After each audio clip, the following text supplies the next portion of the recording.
Siempre recuerdo una clase de filosofía donde el profesor nos relató esta historia. En una caverna se encontraban un grupo de hombres, prisioneros de nacimiento, encadenados de forma tal que solo podían mirar hacia el fondo de la cueva. Una hoguera y figuras manipuladas por otros hombres proyectaban en esa pared todo tipo de sombras. Para los prisioneros, las sombras eran la única referencia del mundo exterior. Esas sombras eran su mundo, su realidad. Uno de los prisioneros era liberado y se le permitía ver la realidad entera fuera de la caverna. ¿Qué tanto tiempo le tomaría acostumbrarse al exterior después de toda una vida de encierro? Posiblemente su reacción sería un profundo temor a la realidad. Podría entender lo que era un árbol, el mar, el sol. Asumamos que este hombre puede ver la realidad tal cual es y entender el gran engaño que era la caverna. El profesor nos explicó brevemente las interpretaciones del mito en relación al conocimiento, la ilusión, la realidad, y cómo posiblemente estemos dentro de una gran caverna que a su vez está dentro de otra. Pero no cabe duda de la necesidad de ese hombre libre de regresar y compartirle al mundo lo que había visto.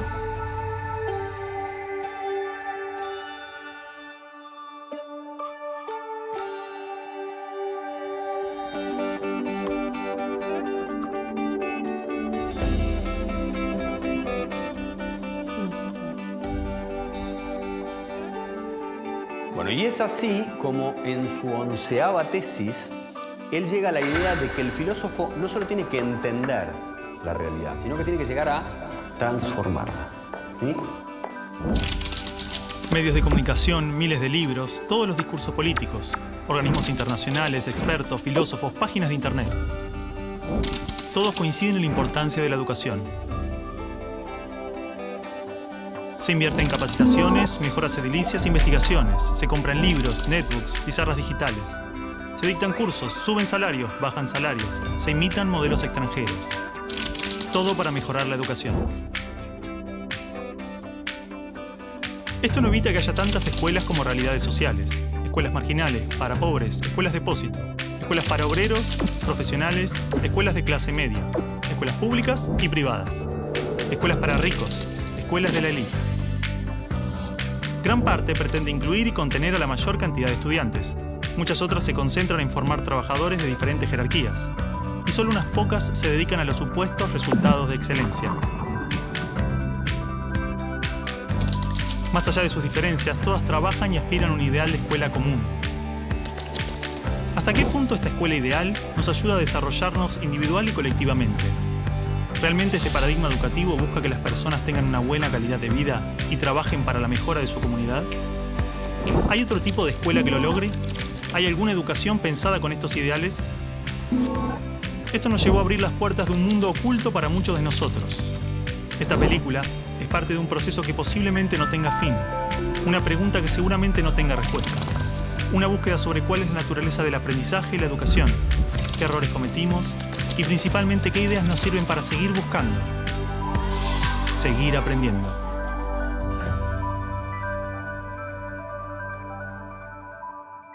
Bueno, supongo que lo que Alicia quiere, la directora quiere, es simplemente estar de acuerdo, consensuar, a ver qué es lo que se va a decir. Es un acto del colegio, el colegio tiene que saber qué es lo que se va a decir.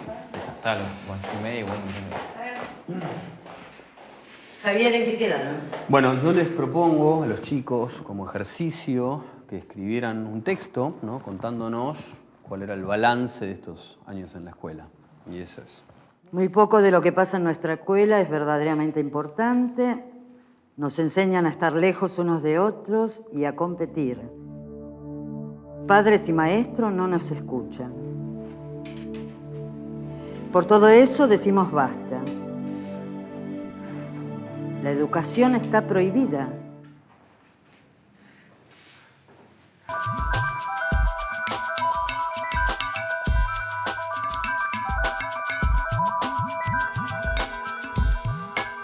Y el estudiante no aprende después de 12 años a leer comprensivamente, no aprende las operaciones matemáticas, no aprende, en fin, aprende muy poquito.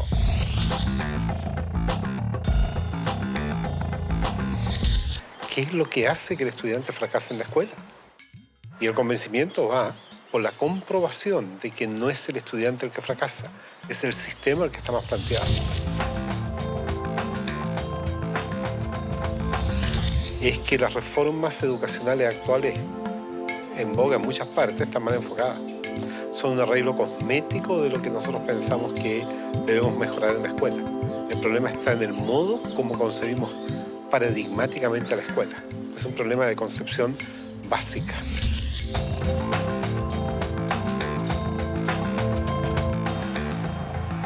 Las escuelas y los colegios de América Latina no son más que espacios de tedio y aburrimiento. Y yo siempre los invito a que pasemos por los colegios para que miremos una caricatura que hay que romper. Y es el maestro en un tablero dictando clases en pleno siglo XXI. Eso no tiene sentido. Una materia estática, una materia que no tiene movimiento, una materia que dice solamente palabras. Yo soy el adulto, yo soy el que les va a dar a ustedes esta información. Esto lo tiene que saber así como está, porque es así. Ustedes son los niños a callar y obedecer. ¡Silencio! ¡Cállese! ¡Que usted nunca sabe nada! No buscan, por así decir, otro desarrollo que el desarrollo curricular. Están muy centrados en los propios contenidos. Quien no aprende a leer y escribir y calcular, entonces no está educado. No, porque solamente focaliza el trabajo en algunas capacidades, en algunas áreas.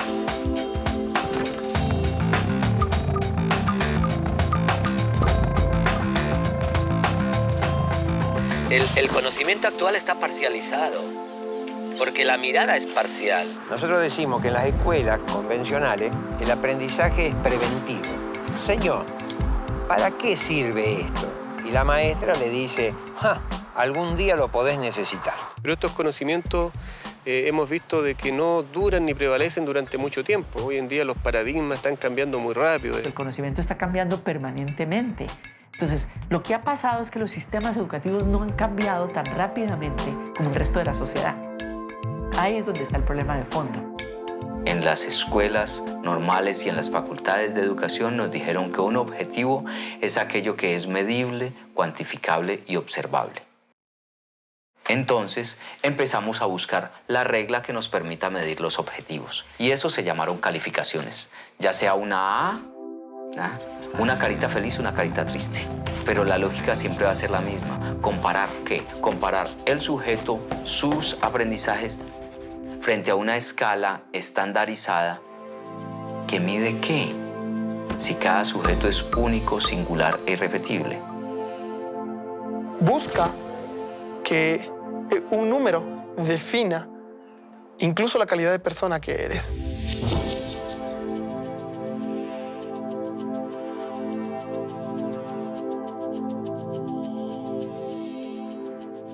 Entonces, por ejemplo, creo conflictos a nivel cognitivo. A ver quién es el primero que realiza, con lo cual unos son ganadores, los otros son perdedores. Cada vez que hay perdedores hay alguien que se siente feo. Era obvio. Se estimula mucho a los chicos a competir entre ellos. Los mejores alumnos tienen reconocimientos, tienen premios. Aquellos niños que no les van bien en los exámenes, se les llama la atención. 4. En muchos casos ni siquiera son tenidos en cuenta. Todo el mundo habla de paz, pero nadie educa para la paz. La gente educa para la competencia y la competencia es el principio de cualquier guerra. En teoría, todas las leyes de educación nos hablan de objetivos de desarrollo humano profundos, valores humanos, cooperación, comunidad, solidaridad, igualdad, libertad, paz, felicidad, y se llenan de palabras hermosas. La realidad es que la estructura básica del sistema promueve justamente los valores opuestos. La competencia, el individualismo, la discriminación, el condicionamiento, la violencia emocional, el materialismo.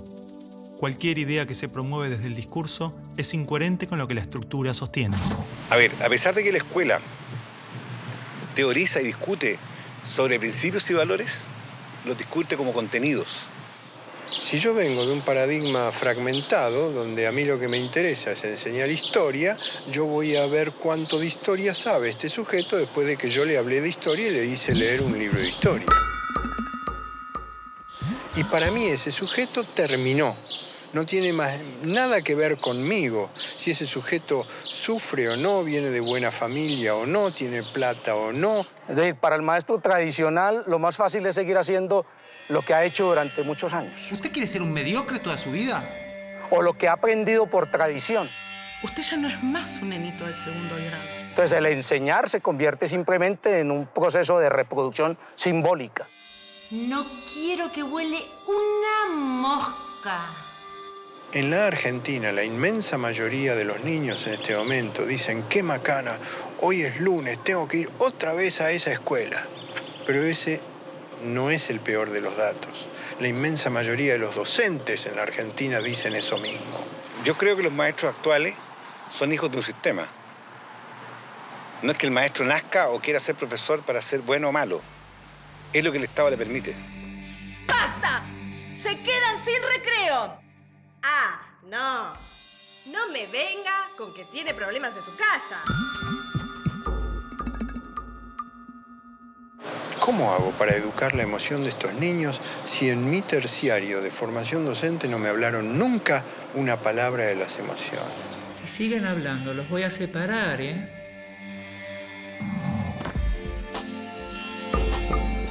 No quiero que vaya a la escuela a perder el tiempo. No quiero que vaya a pasar un mal momento. Es decir, en estos momentos un niño de 8 años pasa en la escuela más horas que un universitario en la universidad, no tiene sentido ninguno, no hay tantos conocimientos que aprender en la escuela. La escuela, entonces, no es ni siquiera el lugar de formación. Es la gran guardería, o como lo llamo yo, un gran parqueadero de niños.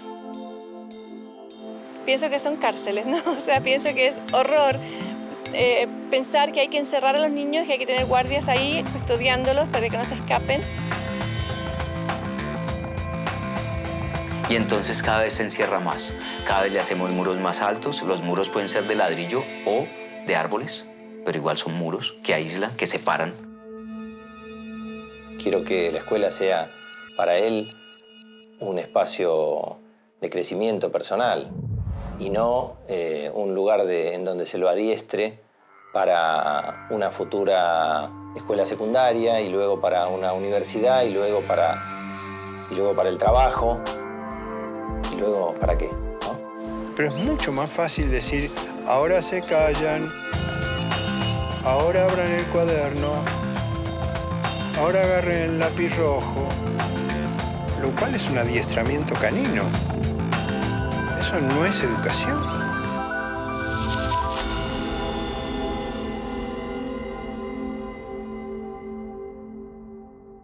Sí, bueno, en realidad lo que los chicos me dicen es que este texto ellos pensaban leerlo en el acto. Es un boceto nada más. No es un boceto, no. Así como está lo vamos a leer. No, Martín. Acá hay palabras muy ofensivas y no pueden estar atacándonos gratuitamente. Bueno, y si se sienten atacados por algo será o no. Bueno, para un poco. Alicia, nosotros lo único que hicimos fue cumplir una tarea que nos dio el profesor. Por eso, Alicia, digo que es un boceto. Los chicos van a suavizar este texto. No lo vamos a suavizar, así como está lo vamos a leer. Martín. No lo vamos a suavizar. No. Martín, esto, así como está, es una falta de respeto. Perdón, me olvidaba que decir lo que uno piensa es faltar el respeto.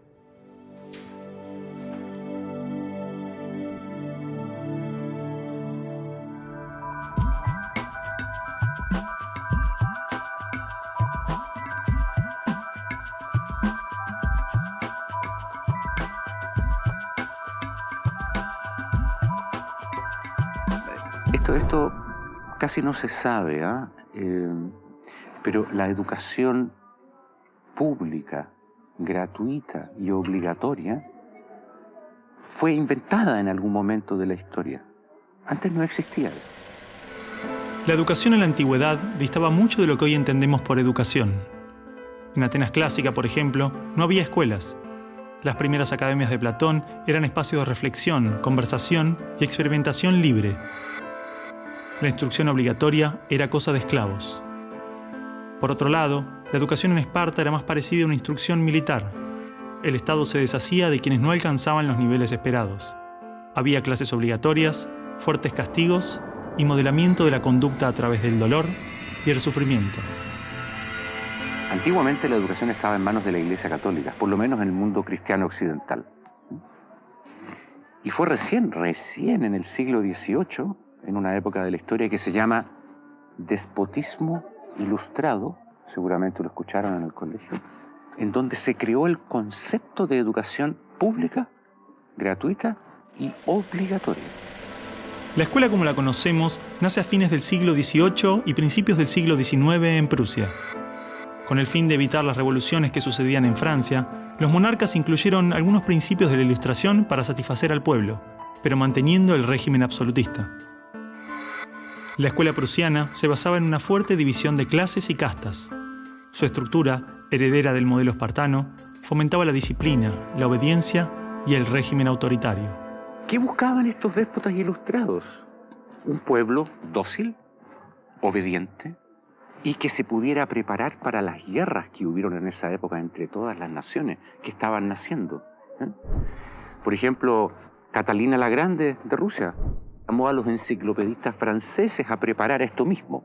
Diderot, uno de los más famosos, estuvo allí para armar este paquete, ¿sí?, formador, no de ciudadanos, sino que de obedientes súbditos de estos estados. Las noticias del exitoso modelo educativo viajaron rápido, y en pocos años, educadores de América y Europa visitaban Prusia para capacitarse. Con el paso del tiempo, el modelo se expandió a nivel internacional. Muchos países importaron la escuela moderna con el discurso del acceso a la educación para todos, elevando la bandera de la igualdad, cuando justamente la esencia misma del sistema provenía del despotismo, buscando perpetuar los modelos elitistas y la división de clases. Ese es el origen de la educación pública. Fíjense ustedes que Napoleón, un poco posterior, y enemigo jurado de todos estos déspotas, hizo lo mismo. Él lo decía con todas sus letras. Yo quiero formar un cuerpo docente para poder dirigir el parecer de los franceses. ¿Se entiende? Él lo tiene claro. Y eso opera, se sepa o no se sepa, hasta el día de hoy. La escuela nace en un mundo positivista regido por una economía industrial. Por lo tanto, busca obtener los mayores resultados observables con el menor esfuerzo e inversión posible, aplicando fórmulas científicas y leyes generales. La escuela era la respuesta ideal a la necesidad de trabajadores, y los mismos empresarios industriales del siglo XIX fueron quienes financiaron la escolarización obligatoria a través de sus fundaciones. ¿Dónde coloco los hijos de estas personas para que puedan trabajar? ¿Cómo educamos en que aprendan a leer? ¿Cómo creamos obreros inteligentes? La educación sigue siendo lo mismo, una herramienta para formar trabajadores útil al sistema y una herramienta útil para que la cultura permanezca siempre igual y siempre se repita, lo cual es conservar la estructura actual de la sociedad. La escuela se complementó con investigaciones sobre el control de la conducta, propuestas de utopías sociales y hasta teorías de superioridad racial. No es de extrañar que los primeros estados con el sistema prusiano o similar fueran con el paso de las generaciones focos de xenofobia y nacionalismo extremo. El modelo de producción industrial en cadena de montaje era perfecto para la escuela. La educación de un niño era comparable a la manufactura de un producto. Por lo tanto, requería una serie de pasos determinados en un orden específico, separando a los niños por generaciones en grados escolares.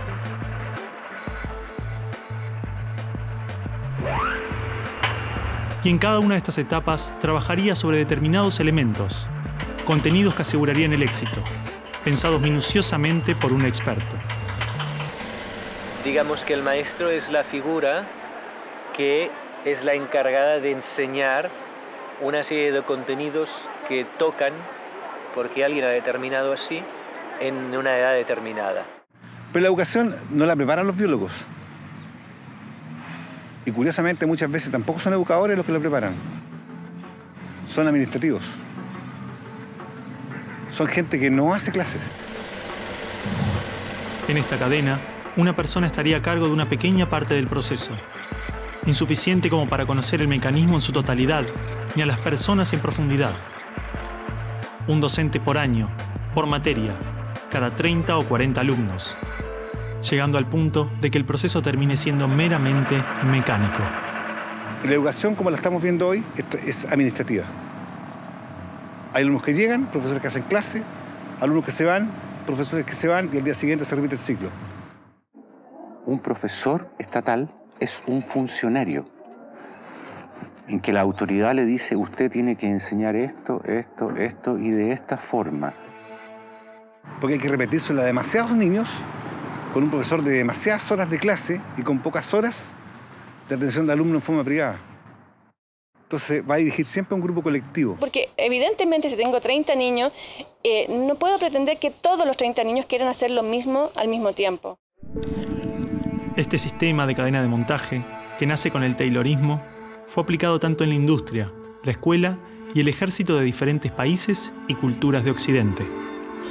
Hasta hace pocas décadas la escuela tenía estas cosas de cuartel y de asilo. Incluso el recreo termina con un timbre anónimo, no humano, que indica a los niños que deben adiestrarse poco a poco para pararse en una determinada baldosa detrás de determinada cabeza para formar una fila, generalmente de menor a mayor. Durante los últimos siglos, hemos construido nuestras escuelas a imagen y semejanza de las prisiones y las fábricas, priorizando el cumplimiento de las reglas, el control social. La escuela se pensó como una fábrica de ciudadanos obedientes, consumistas y eficaces, donde poco a poco las personas se convierten en números, calificaciones y estadísticas. Las exigencias y presiones del sistema terminan deshumanizándonos a todos, porque van más allá de los maestros, directivos o inspectores escolares. Están considerados grupos homogéneos, con contenidos homogéneos que tienen que obtener resultados parejos. Que todos tenemos que saber lo mismo. A pesar de que los adultos no sabemos todo lo mismo, a pesar de que no nos dedicamos todo a lo mismo, en las escuelas todos tienen que querer hacer lo mismo y hacerlo igualmente bien. Entonces la escuela tiene poca capacidad de responder a las necesidades individuales, porque la escuela instruye. Es un centro de instrucción y es lo que hace. El que no aprende, se queda. Esa es la realidad. Esto de alguna manera ya implica que el sistema educativo es un sistema de exclusión social. Selecciona el tipo de personas que estarán llegando a la universidad para llegar a formar parte de una serie de élite que domina pues, las empresas que dominan los sistemas de producción, económico, de comunicación, etc. Y otro tipo de personas para las cuales la escuela no es suficientemente adecuada, que están destinadas a otro tipo de trabajo más precario, porque no dispondrán de los títulos para hacer esto. El sistema y los estados no les preocupa eso. No, honestamente, no les preocupa el ser humano como persona, como individuo. Y en esos términos, toda educación que busque otra cosa tiene que ser prohibida. La realidad es que la esencia de la escuela prusiana está inmersa en la estructura misma de nuestra escuela. Los test estandarizados, la división de edades, las clases obligatorias, las currículas desvinculadas de la realidad, el sistema de calificaciones, las presiones sobre los maestros y niños, el sistema de premios y castigos, los horarios estrictos, el encierro y la separación de la comunidad, la estructura verticalista. Todo esto sigue siendo parte de las escuelas del siglo XXI. La escuela está cerrada al mundo exterior. Te explicaba el título de mi libro, del mapa escolar al territorio educativo, para indicar esa fábula del cartógrafo que cuenta Borges, que empieza a ser un mapa de un territorio determinado y se entusiasma de hacerlo lo más perfecto posible. El mapa termina reemplazando al territorio. Entonces hoy día la escuela se enclaustró, se metió dentro del mapa. ¿Qué es lo que enseña? Verdades que están en el mapa, no en el territorio. Escuela no es sinónimo de educación. La escuela podrá ser un viejo mapa a la sabiduría, pero la educación es el territorio donde todo el aprendizaje sucede.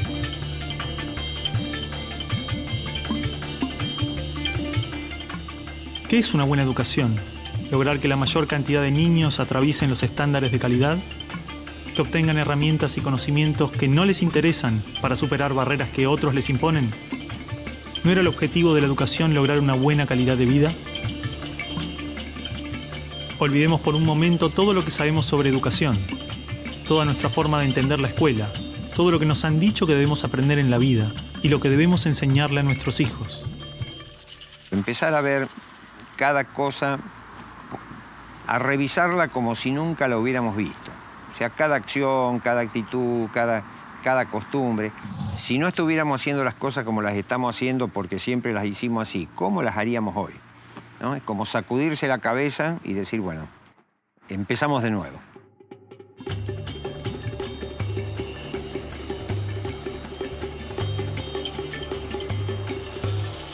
Empecemos de nuevo.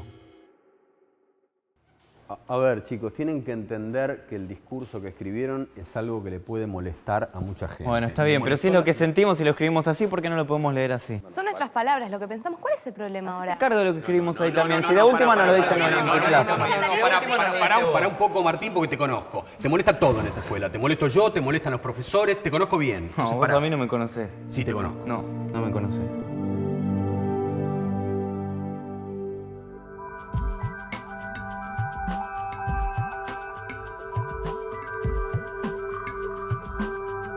Nosotros no queremos enseñadores, queremos educadores. Eso es fácil. Lo que es difícil es ayudar a producir el normal desarrollo de una persona. Si yo quiero hacer eso, lo primero que tengo que conocer es al ser humano intrínseco. ¿Qué potencialidades trae? ¿A qué edades trae qué potencialidades? Pero no sigue al niño, no está observando al niño. No conoce realmente al niño, a cada uno particularmente, sino que conoce mucho la teoría. Entonces es como que un adulto que sabe lo que debe hacer el niño, pero está ciego un poquito hacia la realidad. O sea, el centro de esta educación es el niño. Entonces sí está pensada desde cuáles son sus necesidades, no desde cuáles son las necesidades nuestras como adultos.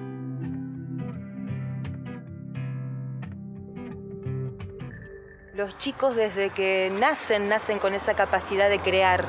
Son creativos y observadores y curiosos.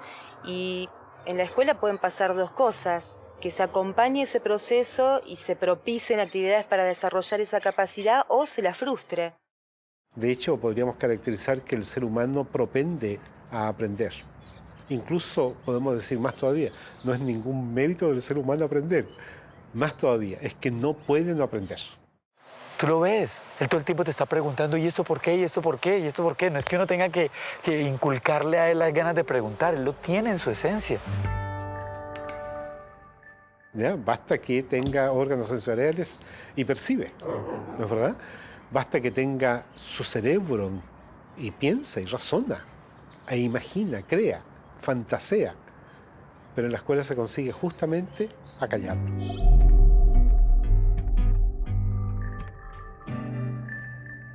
De esta manera, si te fijas, cada vez, a medida que van creciendo los niños, van perdiendo su curiosidad y sus ganas de aprender. Un niño de 12 años difícilmente cuando sale de la escuela toma un libro. Son los mínimos los que hacen estos. Porque está harto, está totalmente harto de que se le diga qué debe y qué no debe hacer, y ha perdido toda curiosidad por aprender. La mente del niño tiene cualidades de aprendizaje cualitativamente superiores a las de un adulto, porque está naturalmente desarrollado para percibir lo que se le presenta, y con ello crea su mente, se construye a sí mismo. En pocos años aprende a controlar su cuerpo, puede comunicarse en varios idiomas, comprende las reglas de la naturaleza y las características de su cultura. Todo este complejo y maravilloso proceso se da de manera inconsciente. Lo aprende sin demasiado esfuerzo, por cuenta propia. De las cosas que aprendimos en la escuela, incluso cuando en la escuela aprendíamos muchas cosas, hay muy pocas que en la vida cotidiana necesitemos. Es posible que la escuela sea conveniente. Yo no creo que sea necesaria la escuela. Creo que puede ser demasiado, a lo mejor muy conveniente en la sociedad, pero podemos prescindir de ella. Porque podemos vivir sin sin saber logaritmos, pero no podemos vivir sin saber relacionarnos con otras personas o sin saber caminar o sin saber usar herramientas. Todas esas cosas las aprenden los niños mediante el juego. Los niños desde que nacen tienen la habilidad de construirse a sí mismos, aprendiendo de lo que se encuentra a su alrededor, a través de jugar y explorar el mundo.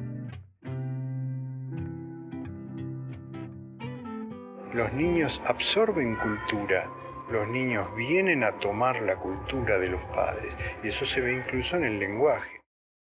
Está en el contexto cultural humano los números y las letras y las palabras, entonces ellos lo aprenden pues como, igual que aprenden a andar porque hay unos adultos que andan. Es decir, cuando un ser humano nace, su biología no lo obliga a ser humano. Necesita nacer en un entorno humano. Todo lo que nos rodea influye tremendamente en nuestro aprendizaje. Los espacios, los tiempos, las actitudes de nuestra familia, las emociones, los gustos, las creencias. Todo es parte de ese ambiente con el que nos construimos a nosotros mismos. La pregunta es entonces, ¿qué ambiente estamos ofreciendo a los niños para que los adultos se desarrollen de esta manera? Porque un niño entra es a un medio dogmático, siéntese acá, quédese 6 o 7 horas sentado en esta fila. ¡Qué horrible! Si estamos en una familia donde esa red de afectos es supremamente débil, los niveles de agresión son muy altos, de violencia, el chico va a ser un chico probablemente muy violento. No va a ser seguramente violento, no estoy diciendo eso, pero sí estamos hablando que en contextos violentos la violencia se reproduce más fácilmente. El niño va a dar lo que recibe, ¿no? Entonces, por eso tenemos que lograr relaciones mucho más amorosas, mucho más profundas en el aula. Estudios indican que actualmente a la edad de 5 años, el 98% de los niños podría ser considerado genio. Son curiosos, creativos y tienen la habilidad de pensar de formas diversas, resolver problemas, es decir, tienen la mente abierta. El problema es que 15 años más tarde, solo el 10% de esos niños mantiene estas capacidades. O sea, de alguna forma estoy diciendo que desde más allá de la mente, desde el mundo de la conciencia, todos somos genios. Y realmente el maestro lo que tiene que aprender es a que sus alumnos puedan abrir las puertas en su mente para que desciendan todo ese conocimiento y esa creatividad y esa genialidad que todos llevamos dentro. Si nosotros miramos a los grandes hombres de la humanidad y mujeres de la humanidad, todos han sido grandes soñadores, es decir, que han tenido una imaginación enorme. Como seres humanos, somos el resultado de miles de años de adaptación natural y evolución. Traemos dentro aquellas características que nos han permitido sobrevivir, transformarnos y crecer. Desde las ganas de comer cuando tenemos hambre, hasta la curiosidad interna del niño de explorar el mundo. Este potencial está esperando que le permitamos manifestarse. En los niños lo vemos en el juego espontáneo, en los adolescentes de hoy a través de la rebeldía y la necesidad de transformar la realidad. ¿Por qué insistimos en matar su espontaneidad y castigar su rebeldía, cuando son estas las características que manifiestan sus necesidades humanas internas buscando desarrollarse? El niño tiene un maestro interior, sobre todo en las primeras edades, que le impulsa al aprendizaje, que le impulsa al descubrimiento, que le impulsa al movimiento, que le impulsa a participar, a trabajar, a repetir comportamientos, que le impulsa a decidir cuándo quiere dejar de repetir algo porque lo tiene superado. Observando cómo actúan los niños, descubrimos que usan todos los criterios de un investigador connotado, exactamente los mismos. Por supuesto que hay distintos niveles de complejidad, ¿no es cierto? Pero no hay niño que no sea sistemático en la observación. No hay niñita pequeña que esté observando que no genere experimentos. ¿Cómo podemos hacer para que sean más creativos? Ellos ya lo son. Lo único que tenemos que hacer es ofrecerles las posibilidades para que la puedan expresar de diferentes maneras. Si siguen haciéndolo, mañana van a ser científicos, mañana van a ser artistas. Hay que dejarlos. Dale, Martín, no hace falta. A ver, ¿qué ganas con esto? Ya está. Ellos plantean el tema de las notas, por ejemplo. Dicen que lo único que nos importa es la nota final, que no nos importa si estudian, no estudian, si aprenden o no aprenden. Dale, Martín. Basta, ya está. ¿Qué gano? Me saco las ganas de eso. No, y que además los estamos, de alguna manera, haciendo competir entre ellos por esa nota. ¿Vos pensás así también? Mira, creo que no es un planteo tan equivocado, tan errado. Evidentemente, algo de la estructura de la escuela no les hace bien. Mira, Javier, yo creo que lo que les hace mal a los chicos es la sociedad.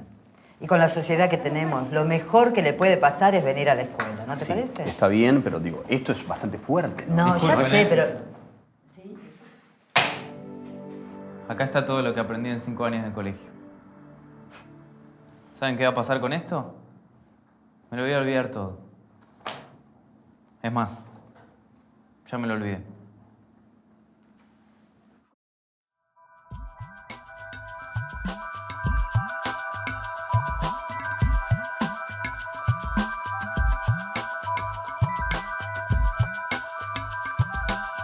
Entonces la educación nace así, en colocar más información porque creemos que esa información es necesaria. La pregunta que yo hago es, ¿cuánto nos acordamos nosotros de lo que nos enseñaron en la enseñanza básica, por ejemplo? ¿Cuánto nos acordamos de los contenidos enseñados en la enseñanza media? Es que la manera en que usted lo introduce no motiva a nadie. Y el estudiante cree que lo único que tiene que hacer es repetir, repetir, repetir, hasta que eso se le meta en la cabeza. Repitan. A ver. Actinio, AC, 3, mental. Actinio, AC, 3, mental. A ver. Cuando yo repito, algo que me dicen que tengo que repetir, simplemente me transformo en un repetidor. Ácido desoxirribonucleico. Ácido desoxirribonucleico. Ácido desoxirribonucleico. Comprenda o no comprenda, no interesa, porque lo que importa es que yo diga de la misma manera lo que está dicho. Ribonucleico. Ácido desoxirribonucleico. Ácido desoxirribonucleico. Si yo le exijo a un niño más de lo que él puede dar, empiezo a generar estrés en este niño. Ácido desoxirribonucleico. Ácido desoxirribonucleico. Ácido desoxirribonucleico. Ácido desoxirribonucleico. Ácido desoxirribonucleico. Aprender se convierte en un proceso fastidioso, en un proceso difícil y dejo de aprender. Todo lo que tú puedas aprender en el colegio, en el día a día, pasa a segundo plano si no es parte de tu decisión, si no es parte de tu opción. Son conocimientos fríos, son palabras que pueden irse con el tiempo. La información o el saber podemos almacenarla en nuestro cerebro, un libro o una computadora. Pero la comprensión es una herramienta en constante crecimiento, con características únicas que varían según cada persona. Implica crear y establecer relaciones entre criterios, y así resolver problemas. Y construir nuevos conocimientos. Los niños no eran autómatas que simplemente copiaban o repetían las cosas porque sí, sino que realmente había como más conciencia de parte de ellos de lo que estaban haciendo. Ese concepto va a entrar en él, lo va a asumir de una manera relacionada con su vivencia. Si no se disfruta del aprendizaje, no hay auténtico aprendizaje. Y sobre todo, la genialidad que cada alumno lleva dentro no puede descender y no puede enriquecer al resto de la clase ni al propio maestro. El aprendizaje profundo solo puede estar fundado en el interés, la voluntad, la curiosidad, y se origina más allá de las fronteras de la razón. Es mucho más que analizar o relacionar conceptos. Aprender implica un profundo proceso, donde se crean relaciones entre la persona y su entorno. Porque es que hay un principio también que maneja la neurociencia. Lo que más le gusta al cerebro humano es conocer, pero cuando conoce con dicha, goza y placer, que es el aspecto de la lúdica. Hemos partido del cerebro emocional para ir al cerebro lógico. Y esa lógica es válida, es buena, es más completa. Hay algo maravilloso en ver el momento del descubrimiento, que es el momento del aprendizaje. Ese chico no se olvida nunca más de cuando llegó a entender el porqué. Antiguamente el conocimiento solo podía encontrarse en bibliotecas o universidades. tener acceso era vital para el aprendizaje. Hoy, el libre acceso a la información, las bibliotecas virtuales, la construcción colectiva del conocimiento, logran que no solo el conocimiento esté al alcance de todos, de forma abierta y plural, sino que se actualiza constantemente. Lo que nosotros podamos aprender en la escuela hoy, dentro de 4 años, a lo mejor cuando el chico salga de la escuela, ya va a estar completamente desactualizado. La educación, al escolarizarse, se metió dentro de la escuela y perdimos los criterios exteriores de la naturaleza. Hoy día leemos los criterios que salen en los libros. Y el problema es que como son muchos de ellos verdaderos, ¿para qué me voy a poner a discutirlos? Pero con eso desvirtuamos lo que es el proceso educativo, que es de descubrimiento, no de aprendizaje de las verdades. Ya no va a bajar las cosas como verdades. Las va a presentar y al mismo tiempo va a estar dispuesto a dudar de ellas y a revisarlas juntos, ¿no?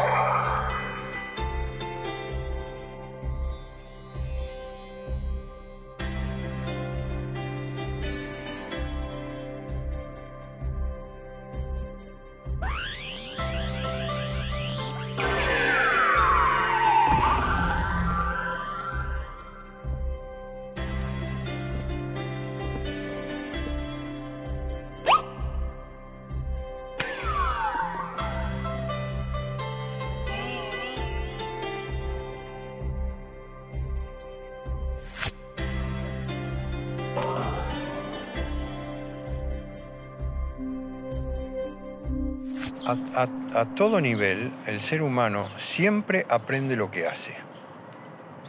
Tiene que esforzarse para aprender lo que no hace.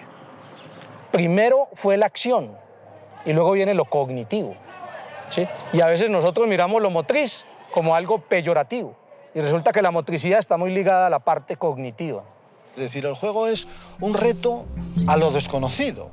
Un reto a lo que puede suceder, porque cuando un niño juega o se pone enfrente a esto, pues parte del principio de que pone algo en movimiento. En la educación siempre estamos poniendo en movimiento.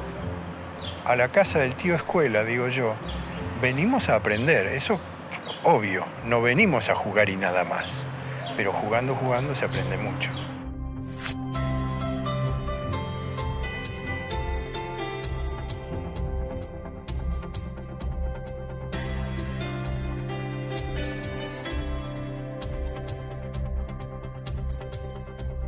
Estudiamos a través de salir a la naturaleza, buscar las cosas, explorar, encontrar, vivenciar.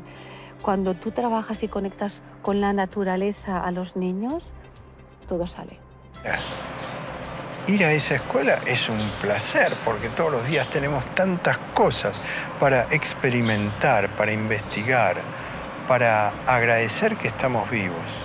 La tarea del educador entonces consistirá en todo momento mostrar misterios, mostrar situaciones en la naturaleza que, aunque estén descritas ya por la ciencia, no lo están para el educando.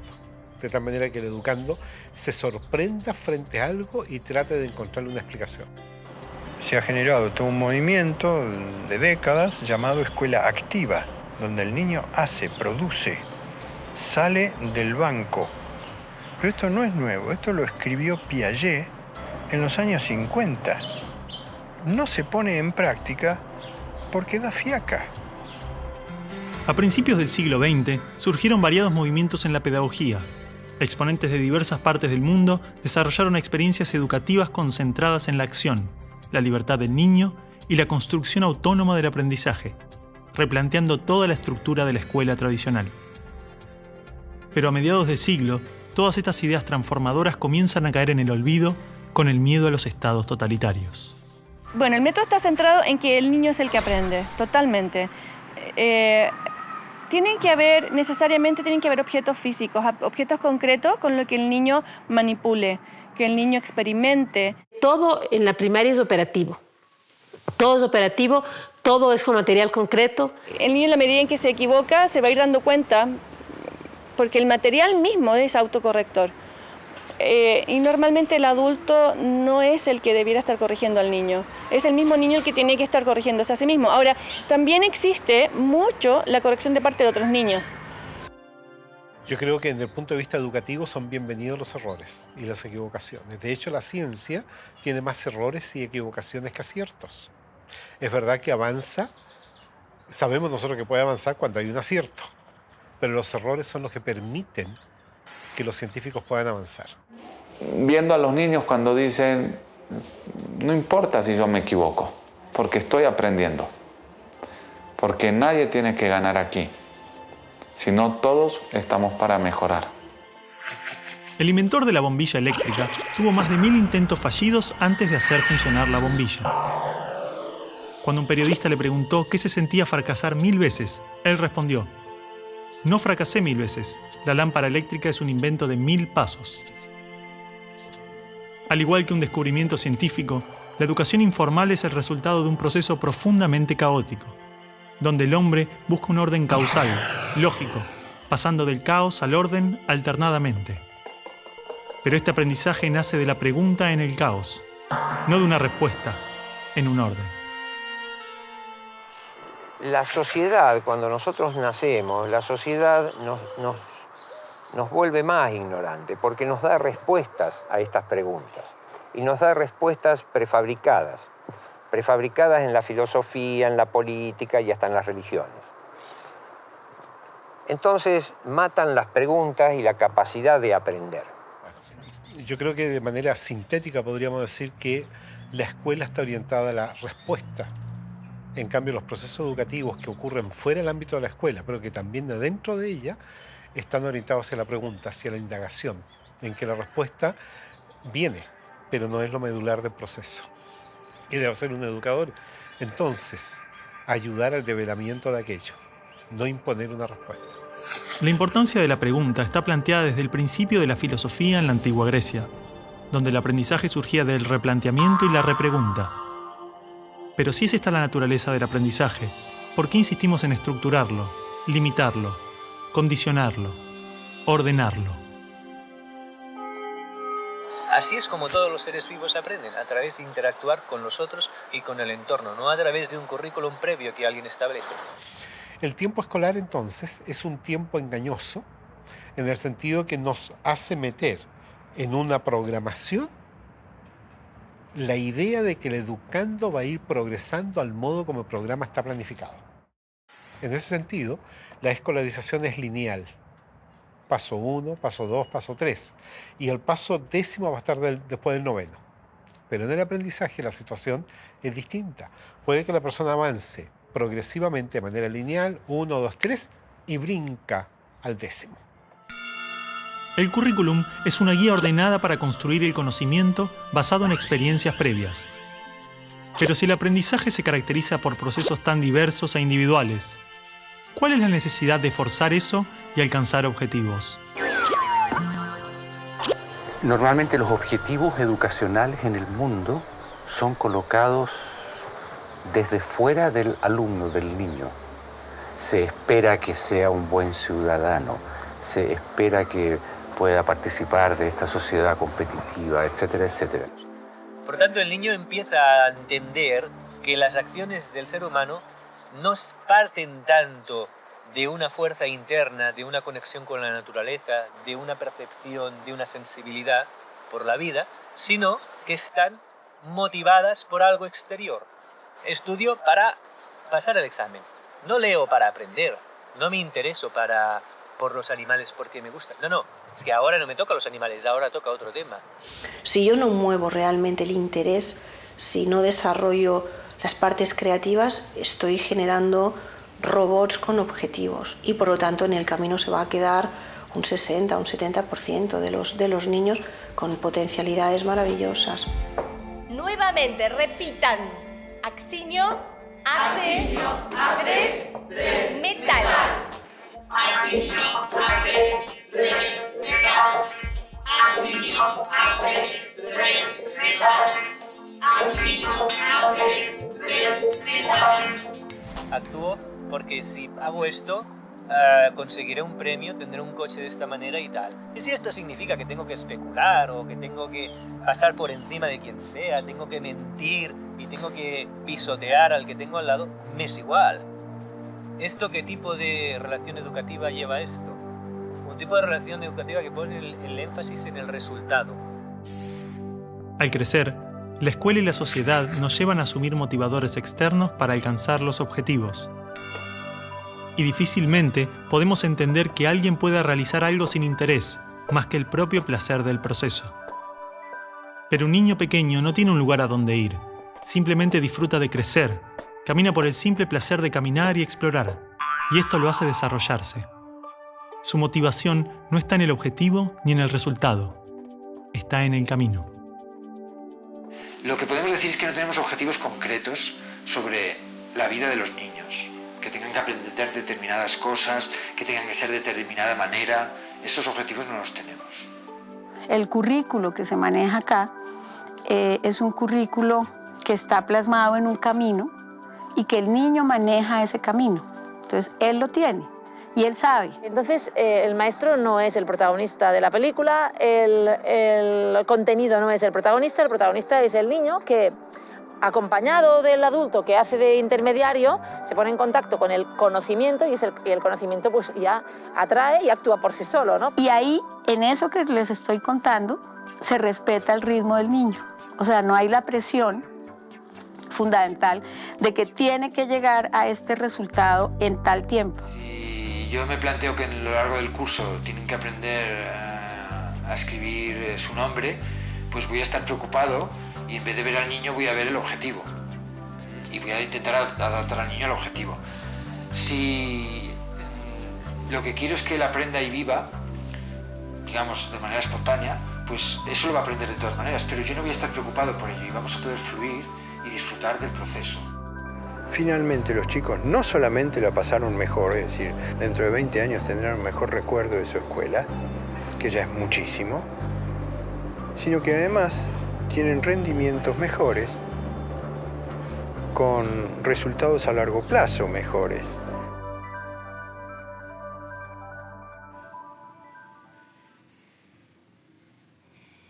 A ver, Micaela, ¿por qué insistís con el discurso ese? Porque quise expresarme, poner lo que pienso, lo que siento. Mi amor, todos queremos hacer lo que sentimos. Y muchas veces nos toca hacer cosas que no nos gustan. No, disculpame, pero yo no opino igual que vos. Bueno, yo te entiendo. Escúchame, Micaela, ¿no querés recibirte, tener un título, una profesión, ser alguien en la vida? Pero yo ya soy alguien en la vida.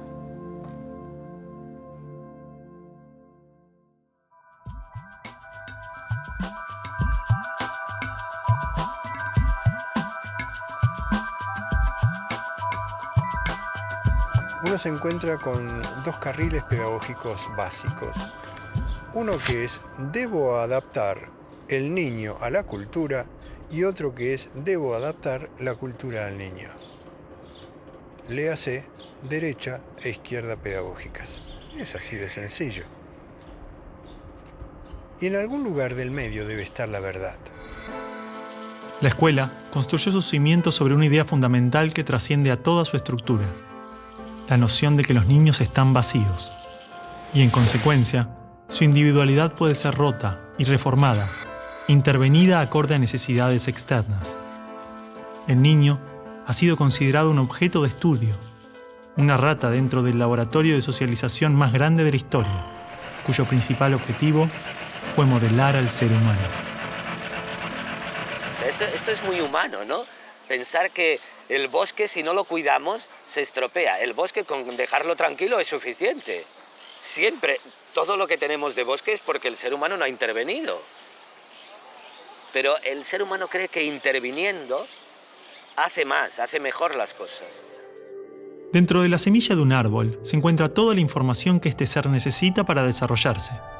El ambiente que lo rodea contiene todo lo que ese árbol necesita para crecer, pero este desarrollo depende de la estructura interna de esa semilla.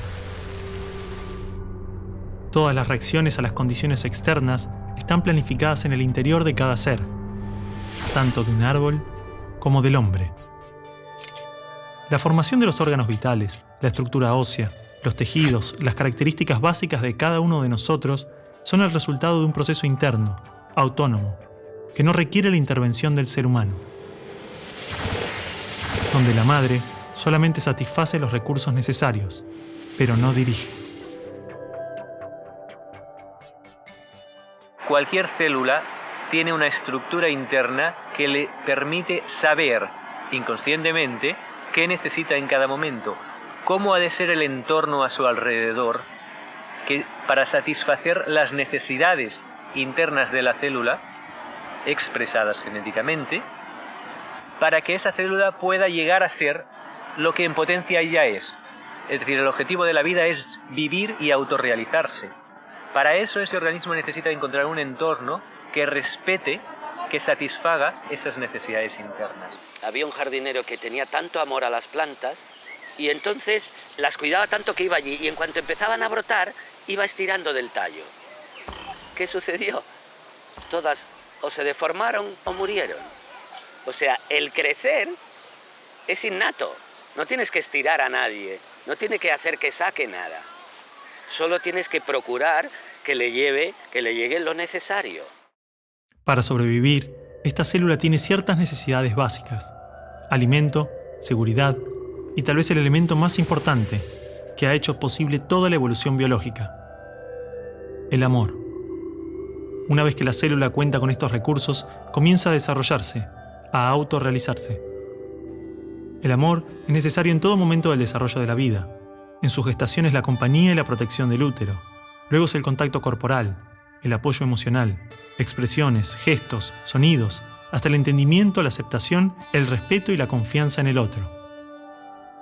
Si el amor es vital para el desarrollo y el aprendizaje, ¿por qué generalmente intentamos educar con amenazas, castigos, tensiones, olvidando el amor?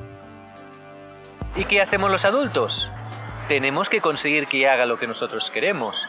Y ahí entran los premios y los castigos. No, yo te evaluaré y te pondré un examen y tú tendrás que pasar el examen. Y si no lo pasas, llegarán unas notas, unas calificaciones malas que tus padres cuando las vean te reñirán y bla, bla, bla, bla, bla, y habrá una serie de consecuencias. No, nos falta capacidad de amar.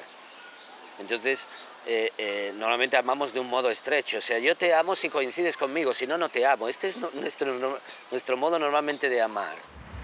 Cuando la persona no se siente amada o tiene conflicto en esto, crea una representación de sí mismo. Va contando algo de él que no es él. Entre más intenso el dolor, más lejos la representación de la persona real. Si me obligan a hacer toda una serie de cosas con las cuales yo no estoy para nada interesado, aunque se me intente motivar extrínsecamente a través de premios, castigos, notas o caramelos, mi necesidad puede ser otra. Pero esta necesidad yo no la puedo atender porque se me está obligando a hacer otra cosa. Con lo cual yo voy perdiendo cada vez la conexión con mis propios recursos, con mi propia fuerza vital.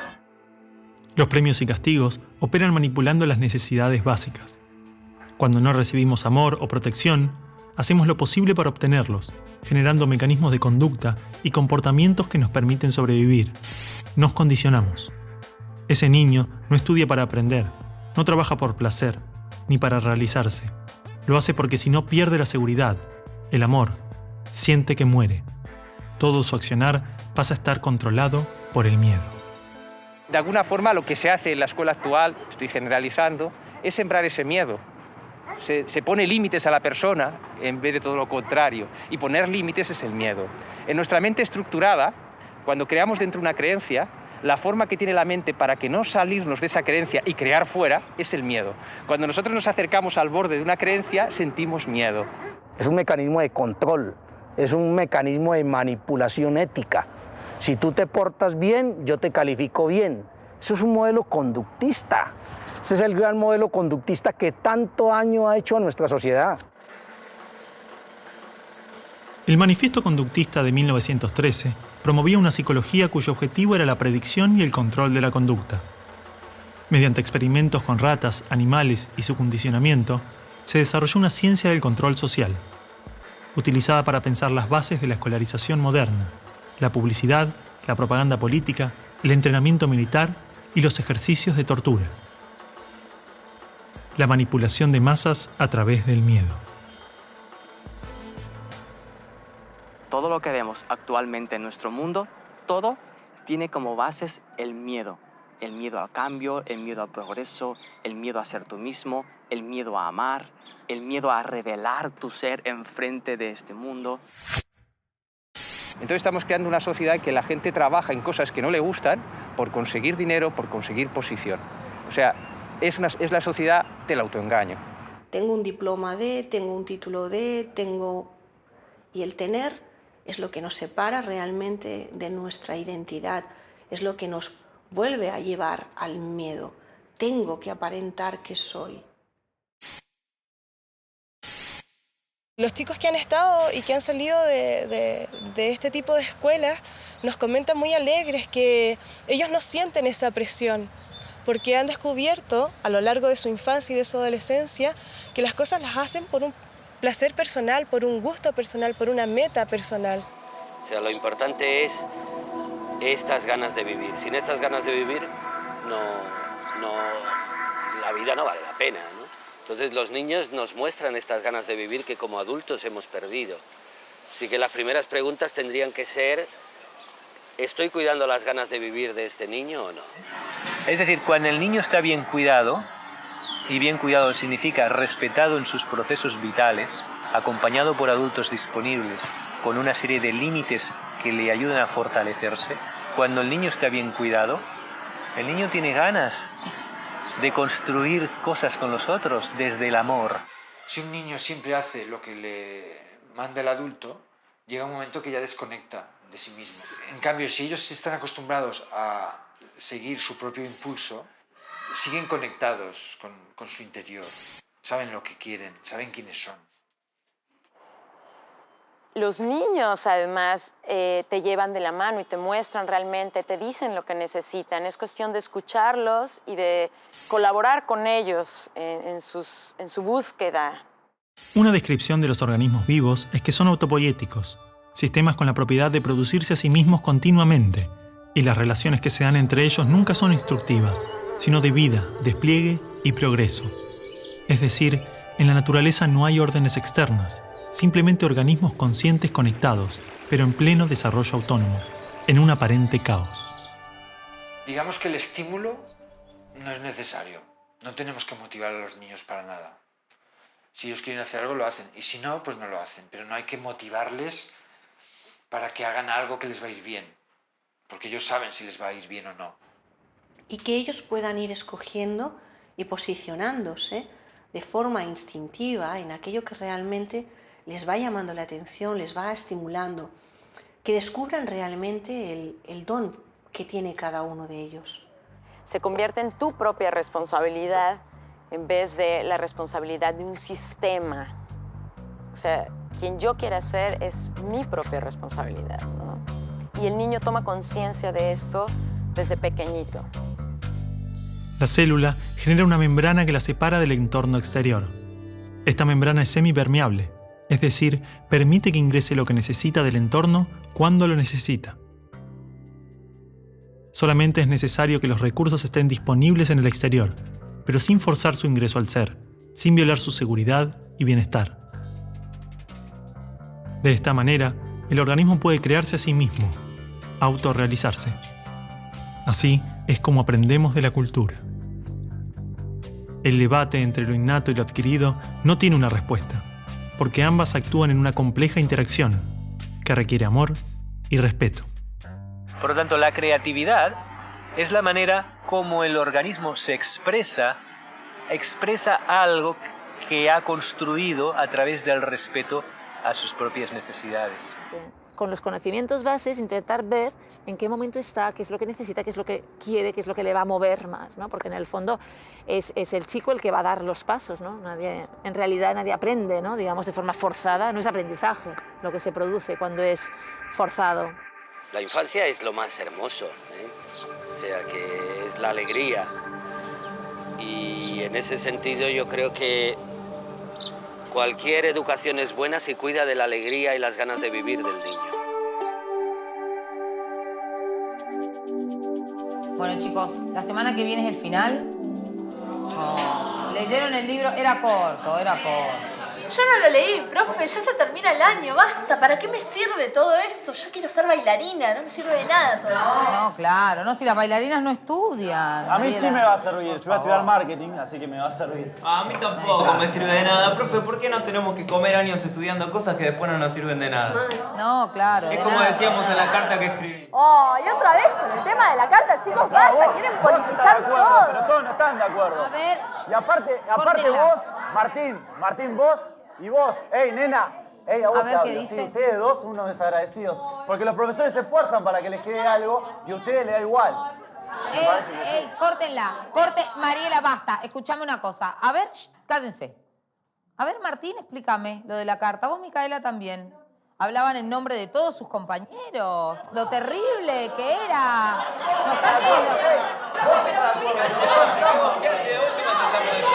Ahí está. ¿Qué querés, Juan? No, faltan 10 minutos. Séntate, sigamos. ¿Ves que somos todos diferentes? A este no le importa nada, es un amigo.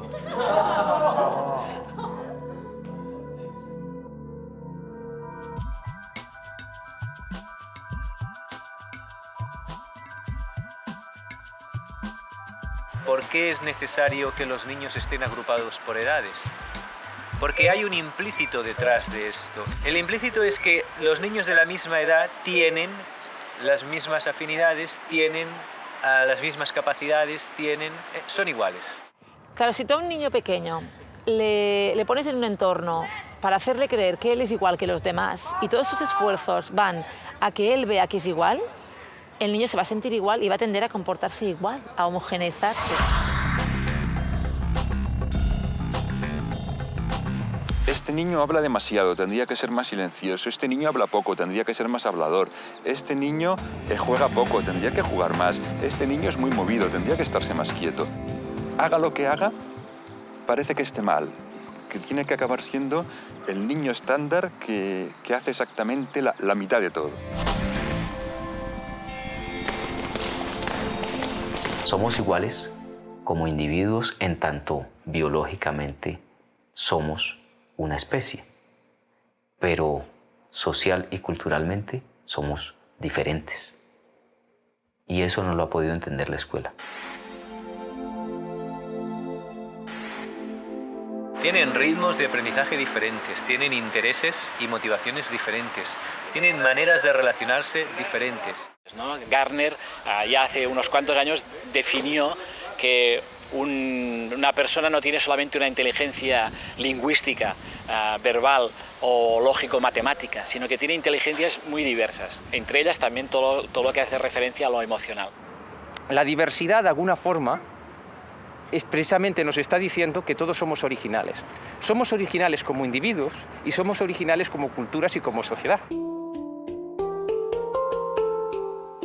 El valorar eso en cada uno y que cada niño sienta que las diferencias que tienen con los demás son lo que justamente hace más rica la vida. ¿Cómo logramos que se valore esta diversidad si ni siquiera la entendemos como adultos? Que tengamos igualdad de derechos no necesariamente implica que debamos hacer lo mismo. Hoy en día, muchos niños con intereses y comportamientos diferentes a lo esperado son diagnosticados con condiciones psiquiátricas. ¿Qué nos asegura que no estamos confundiendo la diversidad en los niños con enfermedades? Es una auténtica epidemia, una moda. En algunas zonas ya hay como un 10% de niños en las escuelas tomando psicofármacos para su supuesta hiperactividad. La hiperactividad no está demostrada que neurológicamente exista ni que sea siquiera una enfermedad, porque cumples unos criterios de diagnóstico y entonces alguien decide que tú eres un hiperactivo, que tú eres un superdotado, ¿no? Que estás dentro del límite de la normalidad aceptada para considerarte inteligente. Una de dos. O los niños ahora son mucho más hiperactivos que antes, cosa que me cuesta creer, pero que si fuera así tendríamos que preguntarnos cuál es la causa de ese problema y qué hemos hecho para que estén los niños así. O bien los niños son igual que antes y entonces ¿qué hemos hecho que ya no los aguantamos? Genio, ¿puedo ir a buscar tiza? Te dije que no. Señorita, ¿puedo ir al baño? Espera el recreo, no. Cuando etiquetamos a un niño de hiperactivo, todo el entorno se posiciona con el niño intentándolo frenar, intentándolo calmar, intentándolo tranquilizar. Con eso lo único que haces es poner nervioso al niño. Por lo tanto, te das cuenta que realmente cuando nos etiquetan, nos encasillan y nos cortan realmente las alas de ser personas y de sacar nuestro máximo potencial. Tradicionalmente, el test de coeficiente intelectual es utilizado para medir la inteligencia de forma lineal. De la misma forma, los exámenes miden el rendimiento en algunas condiciones. Pero estas formas de evaluar no contemplan decenas de variables que influyen tanto o más en el desarrollo y son vitales para la educación. El ser humano es un todo y requiere una visión global, una educación integral, holística. La inteligencia holística plantea de que es posible desarrollar un tipo de inteligencia unificadora, porque el holismo no es otra cosa que la visión del todo. O sea, tener un equilibrio entre lo que nosotros llamamos cabeza, corazón y manos, para nosotros eso es poder desarrollar un ser humano equilibrado, digamos. Y en última seguimos en la educación con lo mismo, fragmentando los espacios, aquí enseñamos ciencias, aquí enseñamos sociales, entonces eso no es educación integral. Imaginemos que los padres de María quieren que tenga una educación integral. Entonces la envían a un colegio trilingüe, donde tiene todo tipo de deportes, más de 10 asignaturas académicas, sala de informática, laboratorio. Realizan visitas académicas todos los meses, talleres de ajedrez, teatro, plástica, música, danza, patinaje, granja, karate, yoga y meditación. Tanto dentro como fuera de la escuela, la educación integral no tiene relación con la cantidad de recursos o materias, sino con un enfoque global. Porque funciona también con áreas integradas, no segmentadas como en la educación tradicional, en donde solo piensan en español o solo piensan en matemáticas, sino las matemáticas son historia y son lenguaje y son geografía al mismo tiempo, ¿no?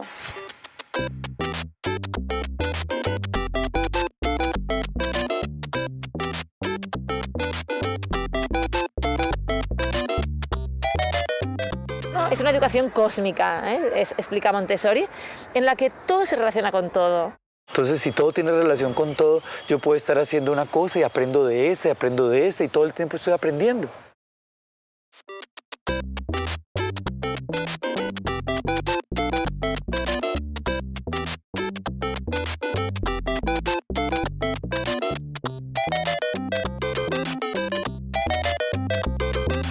Y lo que entonces teníamos que hacer era permitir que los niños tuvieran contacto con distintas experiencias. La escuela tiene que ser un banco de experimentación, un banco de una apertura de posibilidades totales. Experiencias científicas, artísticas, humanísticas, de distinto tipo. Y ver si esto les despertaba algo. Así no hay un recorrido único. No hay un camino único como que no hay un chico igual al otro. Si queremos que los niños sean creativos, tenemos, por un lado, que permitirles crear, que dejar que tengan actividades en las que puedan actuar de forma espontánea.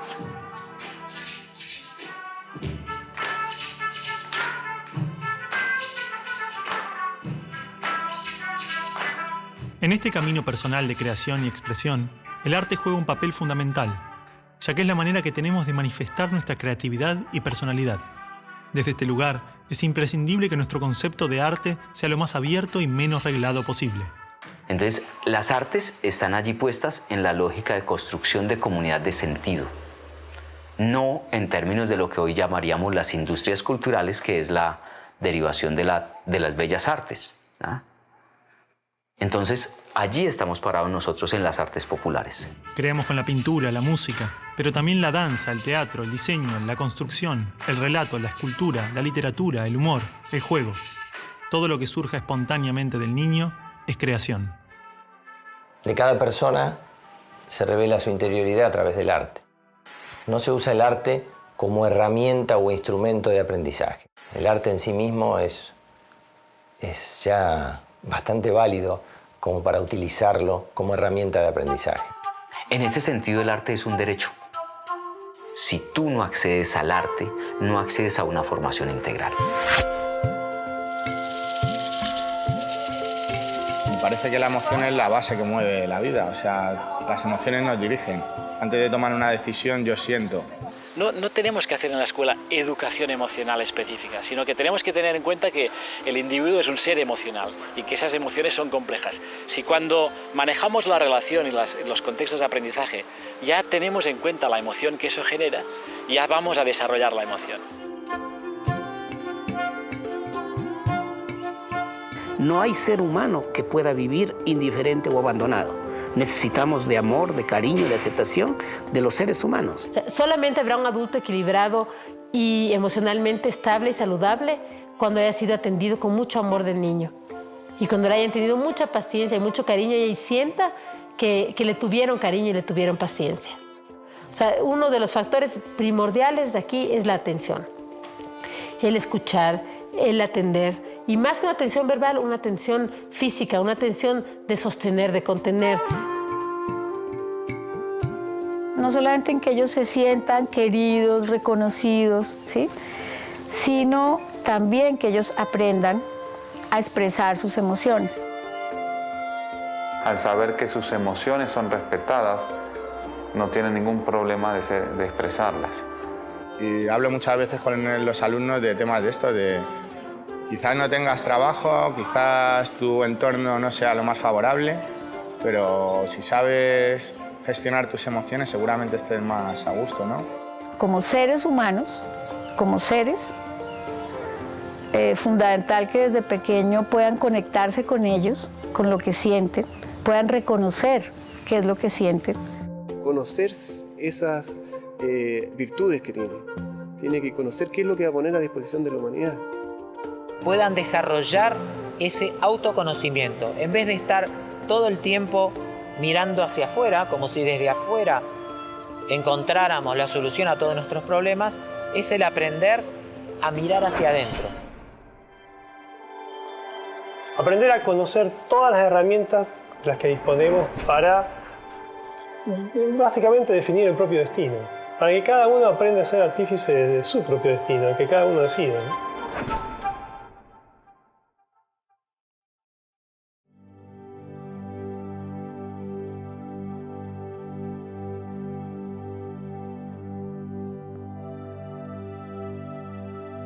No queremos que te vayas en estos términos de la escuela.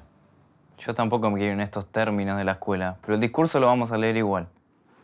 Querido, dentro de poco vas a estar afuera, vas a tener que elegir una profesión, tomar decisiones, ser responsable. No puedes seguir jugando como un nene. Está bien. Perfecto. ¿Y cuándo ustedes me enseñaron a elegir?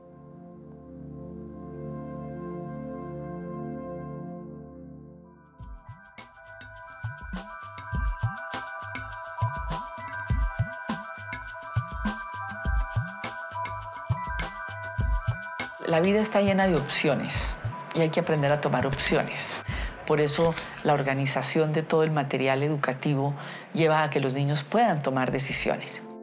Un ambiente que respete sus necesidades, que se pueda mover, que tenga una serie de materiales, que pueda descubrir, que pueda tocar, que pueda seguir sus propios impulsos, sin nadie que le pretenda enseñar.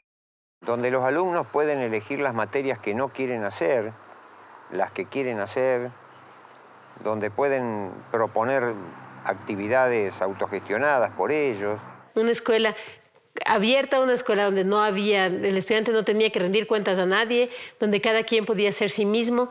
Entonces, el que quiere entra aquí, el que quiere entra aquí. Entonces, niños de diferentes edades, por sus propios intereses, acceden a eso. La libertad de aprender lo que quieren aprender, de aprender a su tiempo y no aprender lo que no quieren aprender.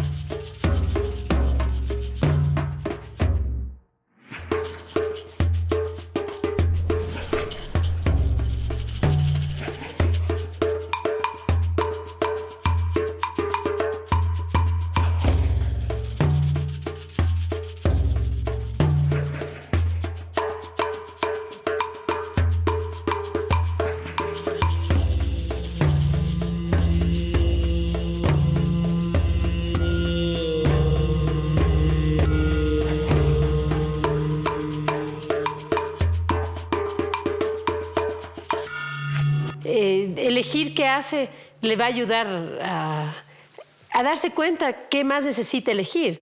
De alguna manera los proyectos le permiten probar muchas opciones y de pronto tener al final de su proceso una idea más clara de sí mismo. El niño va encontrando caminos para su vida futura y tiene la certeza que él sea zapatero o sea médico, le va a ir bien. Si él lo hace con todo el amor y con todo el arte y toda la entrega posible, ¿me entiendes? Uno no puede aprender libertad en teoría y cuando salen de la escuela luego ser libres. Los chicos tienen que ser libres en la escuela. Si uno no puede decidir qué es lo que quiere experimentar, qué es lo que quiere vivir, está muy limitado a la hora de aprender. Solamente cuando tú tienes autonomía y te sientes respetado en tu autonomía, vas a poder saber qué quieres. Básicamente los niños que no logran estos niveles de independencia, que se convierten en niños dependientes de otras personas, nunca van a hacer lo que ellos quieren, siempre van a hacer lo que otras personas quieren. Primero necesitas saber resolver situaciones por ti mismo y en ese proceso se va a dar la responsabilidad. Yo me propongo, yo hago, obtengo y es un ciclo ya de toma de decisiones, de voluntad, de manejo de la libertad. Y después de la responsabilidad, entonces puedes aspirar a esa libertad bien entendida. Quizás el mayor desafío que enfrentamos es nuestra tendencia a dirigir la actividad del niño. La única forma que conocemos de educar es decirle al otro qué hacer y cómo hacerlo. Y tenemos pocas experiencias donde decidimos por cuenta propia. Me encuentro muchas veces en las aulas que les pregunto qué quieren hacer y no saben qué hacer. O sea, están muy acostumbrados a una directividad en el aula. Vamos a hacer esto, vamos a hacer lo otro. Porque el docente en general está acostumbrado a ser el que dirige todo. Sin embargo, de esta forma, le damos una participación activa al niño. Un docente que ya no dicta clases, sino está pasando por los grupos, orientando, facilitando. Los escucha y les da espacio para desenvolverse. El profesor hace las propuestas, no impone, sino que propone. No es que tú tengas la autoridad y él no la tiene. Se trata de sembrar en el alumno la idea de que él tiene que ser la autoridad en su propia vida.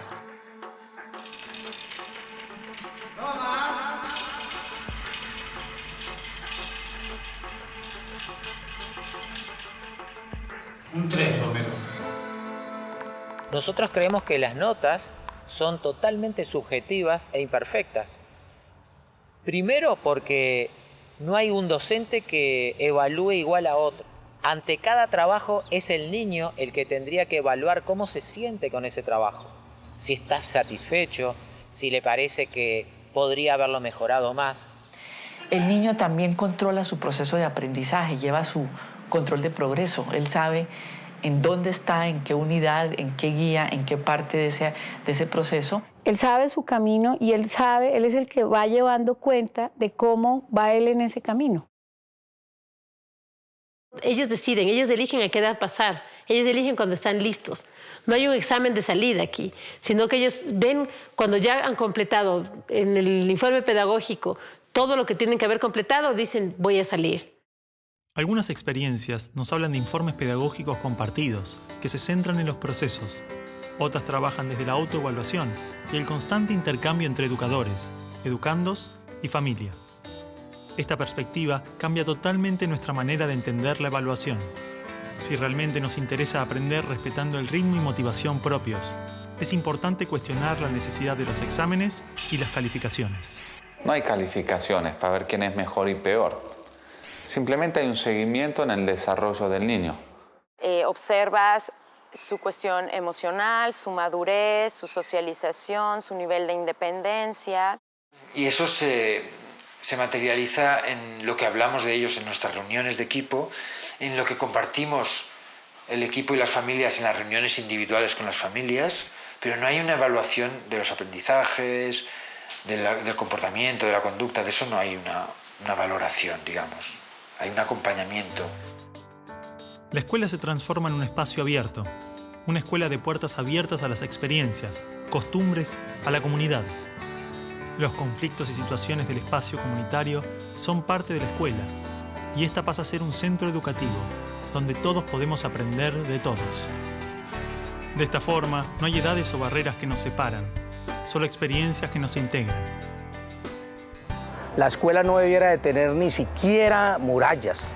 El sueño mío es toda una ciudad, o sea, la ciudad de los niños, en los cuales toda la ciudad se convierta en ambientes de aprendizaje lúdicos.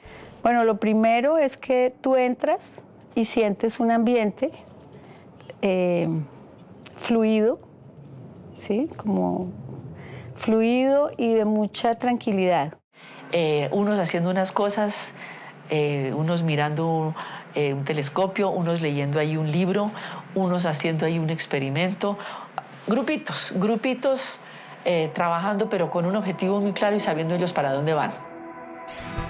Las escuelas rurales o escuelas unitarias en general se ven obligadas a trabajar con niños de diferentes edades en conjunto. Suele afirmarse que esta es una desventaja, pero por el contrario, el aprendizaje se potencia en experiencias, vínculos y valores humanos, tanto para los niños como para el docente. Suele suceder que estas escuelas alejadas y marginales tienen una formación integral difícil de encontrar en escuelas urbanas que insisten en separar a los niños por edades. Esa temporalidad de la escuela también nos ha hecho tener en la escuela a los alumnos separados por generaciones. Entonces aquí están los niñitos de 6 años, de 7, de 18, etc. ¿No es verdad? Cuando el ser humano a lo largo de toda su historia ha vivido en relación intergeneracional, donde el pequeño ha compartido con el abuelo con el padre, una mezcla total. Y ahí el niño ha aprendido y ha aprendido muy bien. No estaban separados en cursos, sino que todos estaban juntos. Entonces todos subíamos la montaña juntos, todos trabajábamos juntos, todos hacíamos proyectos juntos, niños de diferentes edades, todos en una misma escuela unitaria, digámoslo así. Las distintas edades también crean las posibilidades para que suceda la ética, ¿no? Sucede a través de las experiencias del día a día. Es algo vivo. Hay escuelas con aulas integradas juntando niños cada 3 años. Otras donde hay niños que tienen hasta 6 años de diferencia. Y en algunas vemos adolescentes compartiendo el espacio con pequeños que recién comienzan. También existen muchas escuelas que mantienen el modelo graduado, pero los niños pueden cambiar de grupos según sus necesidades y procesos.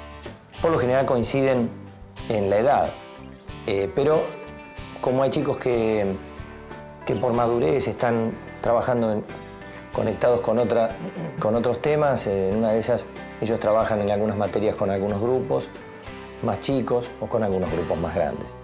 El chico que no puede avanzar en una materia, que avance en otra, que no tenga interrupción. Es como un curso de agua, que encuentra una piedra y no se queda esperando a ver. Busca por dónde pasar. Y si no crece, la pasa por arriba. Y esto permite que el niño que es fuerte en un área sea quien puede mostrar a los otros y ayudar a los otros en esa área. Y al mismo tiempo, él puede nutrirse del que es fuerte en otra área. O sea, todos podemos ser el estímulo próximo, pero en el momento que tenga que ser. Entonces, hay muchísimos niños de distintas edades que pueden pasar a ser ese estímulo próximo para el aprendizaje del niño y no necesariamente un grupo o alguien. Y es muy linda esa conexión que tienen entre ellos, porque los más grandes cuidan a los más chiquitos, cuando salen a jugar los ayudan a cambiarse, a ponerse las zapatillas o a ponerse la campera. Es más bien aprender a vivir juntos, aprender a trabajar en equipo. ¿El objetivo de la educación cuál es? ¿Aprender? ¿Aprender qué? ¿Conocimientos? ¿O ir desarrollando unas capacidades humanas que solamente se desarrollan desde la relación con el otro, desde el tiempo, desde el proceso, desde el hacer, desde el comunicarse, desde el mirarse y del reconocerse, desde el amor?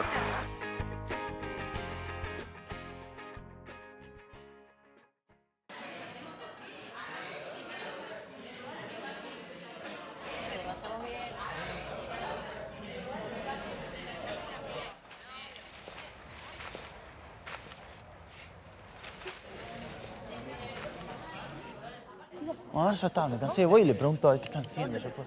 Voy a ver qué hacen. Nada, que están escribiendo, van a ponerlo... Bueno, no van a pegar, quiero saber. Que está pisando. Sí, ya sé. Usted está mal. Sé que lo estoy pisando. Ya sé que... ¡Ey, pará, basta! ¡Parala! ¿Qué pasa? No pasa nada. ¿Cómo nada? No, nada. Cristina, por favor, llévatelo. Sebastián, Vamos, se viene. vos te quedás acá. Ustedes también. Vamos, ustedes también, vamos. ¿Qué se piensan que es la escuela? ¿Puedo decir algo? No, ahora no, Micaela. Esto es un caos. ¿De qué te reís? Estos afiches... ¿Qué es esto? Nada, son unos afiches que queremos pegar en las paredes, ya que no nos dejan leer el discurso. De ninguna manera. Esto así no. ¿Ustedes piensan que puede hacer cualquier cosa? ¿Que pueden colgar cualquier cosa? No, chicos. En la escuela hay reglas. El mundo es un caos. Nuestras vidas son un caos. Por eso tenemos que darle un poco de paz, tranquilidad, seguridad. La escuela quiere darles un poco de orden. ¿Entienden? ¡Orden!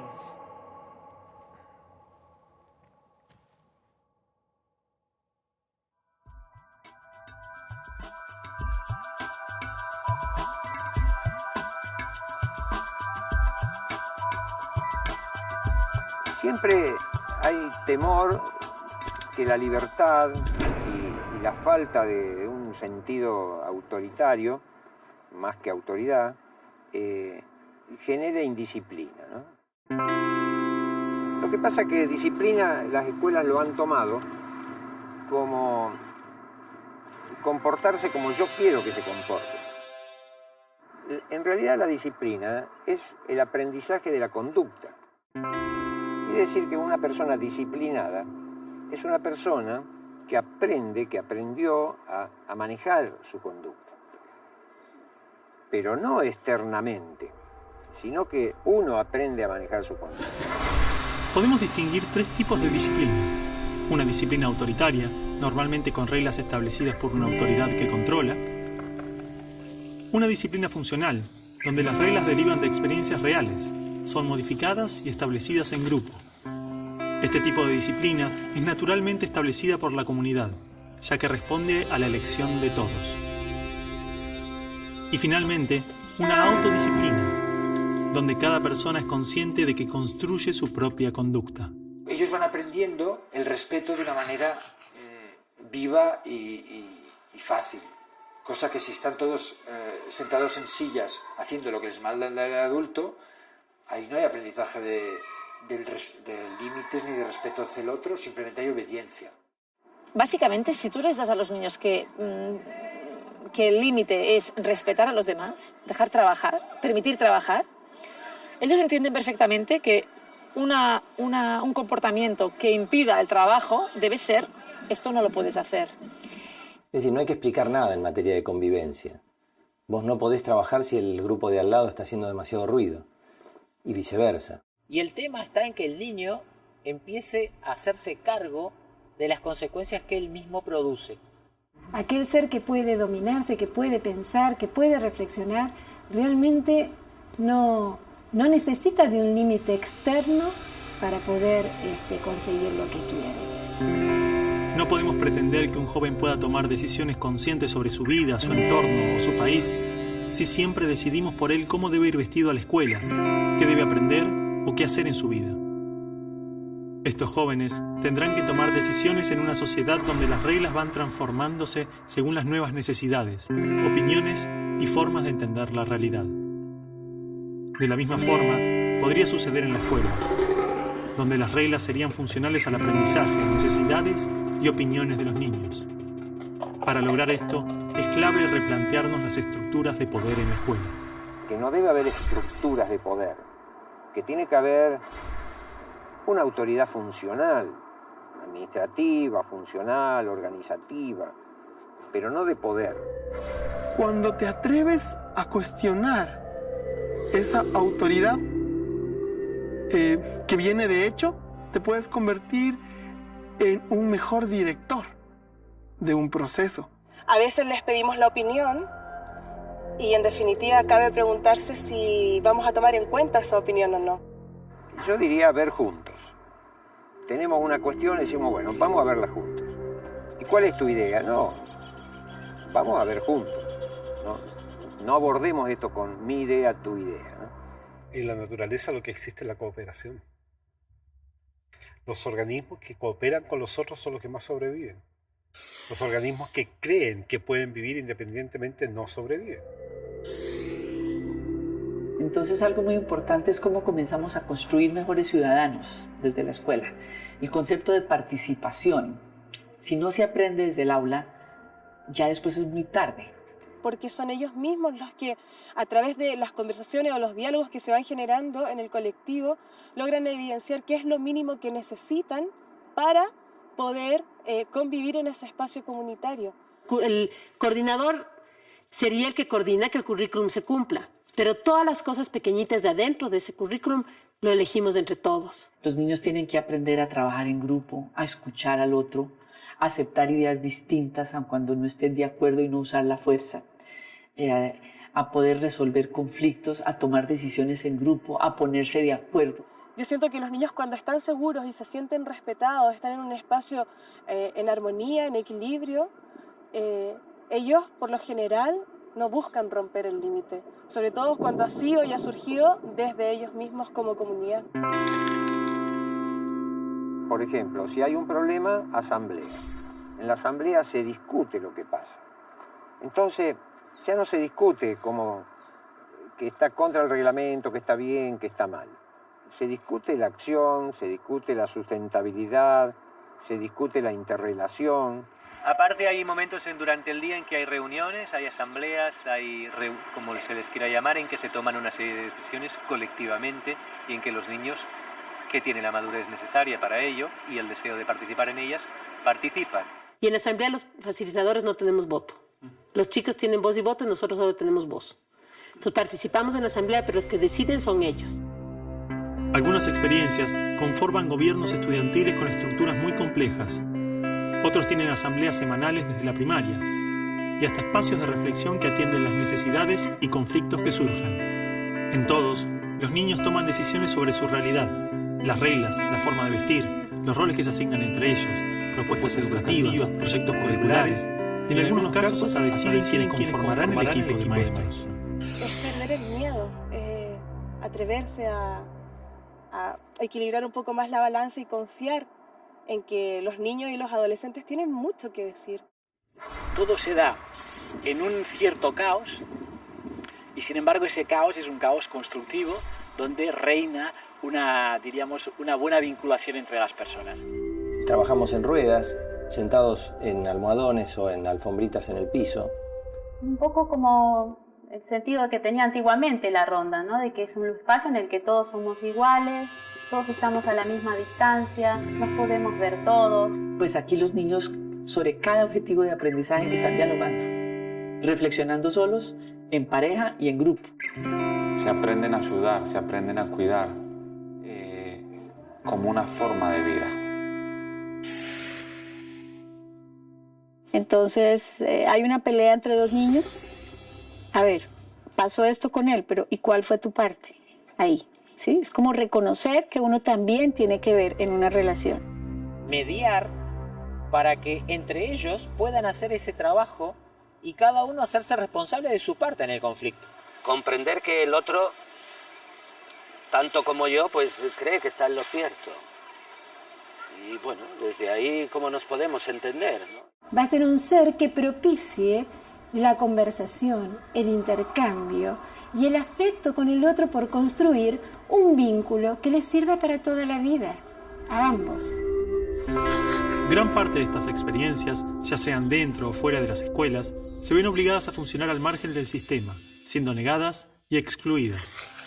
En algunos casos, los niños pueden rendir exámenes libres para justificar su aprendizaje, y en otros no se les permite obtener una validación de sus conocimientos. ¿Es realmente necesario que un papel nos diga que sabemos? ¿Acaso un título es prueba de que hemos terminado con éxito nuestra educación? ¿Acaso hay una educación que finalice o sea exitosa?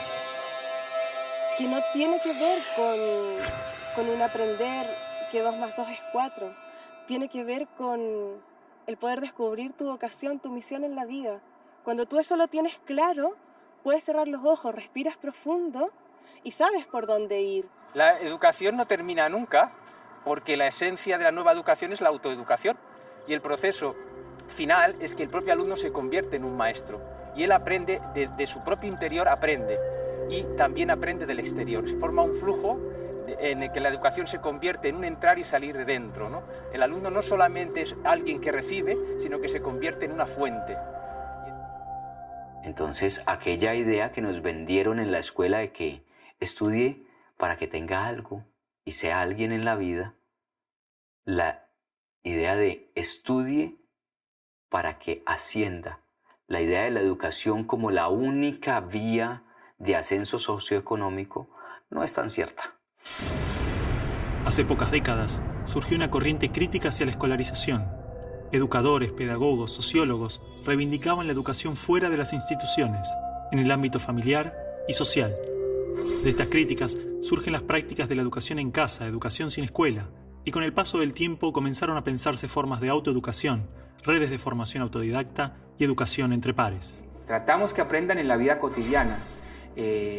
Viajan con nosotros, van a diversas actividades con nosotros, de esas que se llaman laborales, donde muchas veces están, o la mayoría de veces están excluidos los niños y las niñas. Y unas ganancias que son bastante potentes en términos de autodescubrimiento, de reconquista de la autonomía, de seguridad personal. Yo lo veo mucho más seguro de lo que quiere, que explora mucho más, que estudia porque le gusta aprender. Y consideramos que el tipo de educación sin escuela que nosotros hacemos es un tipo de educación que podríamos denominar de autoaprendizaje colaborativo o de aprendizaje autodirigido o de aprendizaje libre. Desde luego, hay tantas formas de educación en casa o educación sin escuela como familias que la practican. Desde experiencias realizadas por educadores y académicos hasta familias con creencias religiosas y pueblos con culturas marginales. Estas experiencias enriquecen la diversidad educativa y las formas de entender el aprendizaje. Pero para eso es necesario que todas ellas puedan existir, sean libres.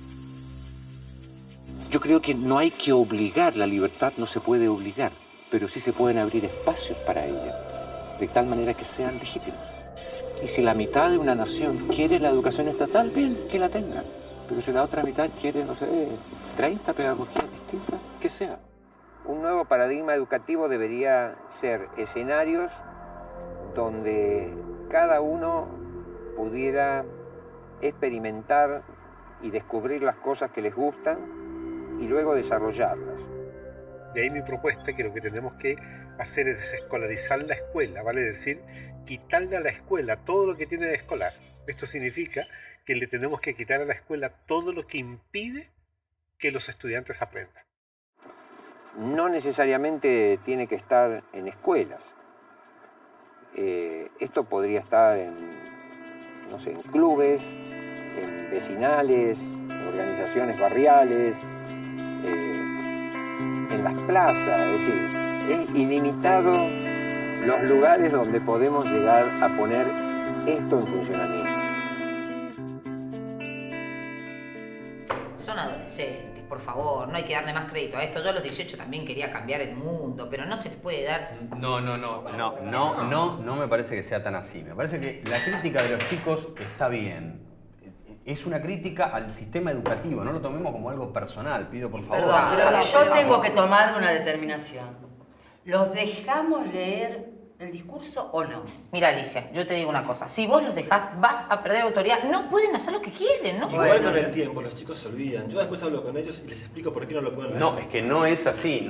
A ver, el tema no es si los dejamos leer o no el texto. Me parece que tenemos que pensar si le estamos dando o no importancia a lo que dicen. Es profundo lo que están diciendo, no es cualquier cosa. Mira, yo comparto totalmente con vos. Porque todos hemos leído este trabajo. Y acá lo que piden los chicos es que haya un cambio en la educación, un crecimiento. Me parece que si somos capaces de revertir estas posturas nuestras diarias, de todos los días, entonces los chicos nos van a tomar más en serio. Y yo creo que esto es una oportunidad que se nos da en la palma de la mano. Si no la podemos ver, tal vez sea porque nos estamos subestimando un poco. La pregunta sería, ¿estamos dispuestos a tomar esa oportunidad? ¿Y estamos preparados para ese cambio?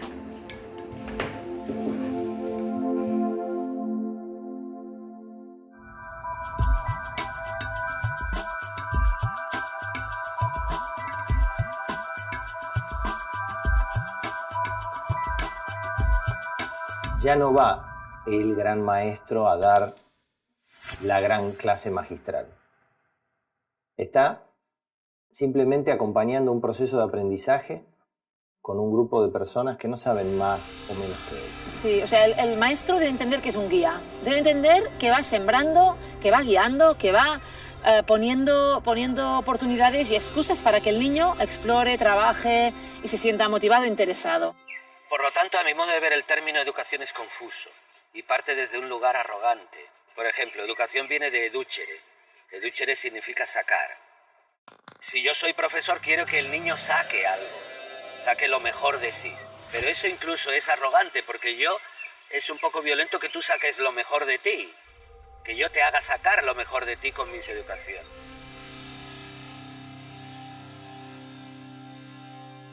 Yo propongo cuidar en lugar de educar. Cuidar solo hay un modo, o cuidas o descuidas. Educar hay muchos modos, pero cuidar no. Una capacidad de aceptar el fluir de la vida. Porque esto es la vida, no es otra cosa, ¿no? Y no tener como la intención de enseñar en todo momento. Un buen camino es abandonar la pequeña omnipotencia que suelen tener los docentes, de creer que llevan algo que enseñar a sus alumnos. Sí, necesita hacer un gran trabajo de humildad y de observación para poder percibir a cada niño en su proceso y cuidarse de no ser un obstáculo para él. La clave no está en los materiales, los recursos, las metodologías, los contenidos o los currículums y planificaciones, sino en la forma, en la relación, en las personas y su forma de ver la educación, su manera de entender la vida, la niñez y el aprendizaje. Podemos capacitar miles de docentes e invertir millones en materiales y nuevas metodologías, pero el secreto es la mirada de cada ser humano sobre los otros, lo que hace y lo que es. ¿Vale? Es abrir ese corazón puro, externo que uno tiene y hablar con claridad. Eso es lo único que necesitan los niños y a partir de ahí es la comunicación. Todo lo que ellos ven que tú eres a través de la verdad, ellos lo escuchan. Un docente que no cambia su actitud, que no cree en lo que va a hacer, es muy difícil que tenga resultados. El principio básico de todo cambio es cuestionar lo que yo creo. Y esto nos da miedo. Es decir, yo no puedo cambiar manteniendo lo que creo. Y por lo tanto, en cierto sentido, o de un modo simbólico, tengo que morir. Mi visión de la vida tiene que morir para hacerse mejor. El aprendizaje es una continua transformación y difícilmente podremos acompañar y colaborar en el aprendizaje ajeno si no aprendemos por cuenta propia, si no nos enfrentamos al cambio interno, a nuestra historia personal, a lo que nos condiciona. Y la pedagogía logosófica se basa en eso, que es algo muy natural. No se puede dar lo que no se tiene. O sea que todo lo que se quiere enseñar tiene que tener el aval de la propia experiencia, el aval de la propia vida. Los que están enseñando vienen de una educación represiva. Por lo tanto, los maestros que enseñan no saben cómo gestionar sus propias emociones. Por lo tanto, no pueden enseñarlas. La clave está en que cada generación tiene una responsabilidad para mí, una responsabilidad esencial, que es ser ejemplo de lo que hace en su vida, ser ejemplo de una vida lo más integral posible.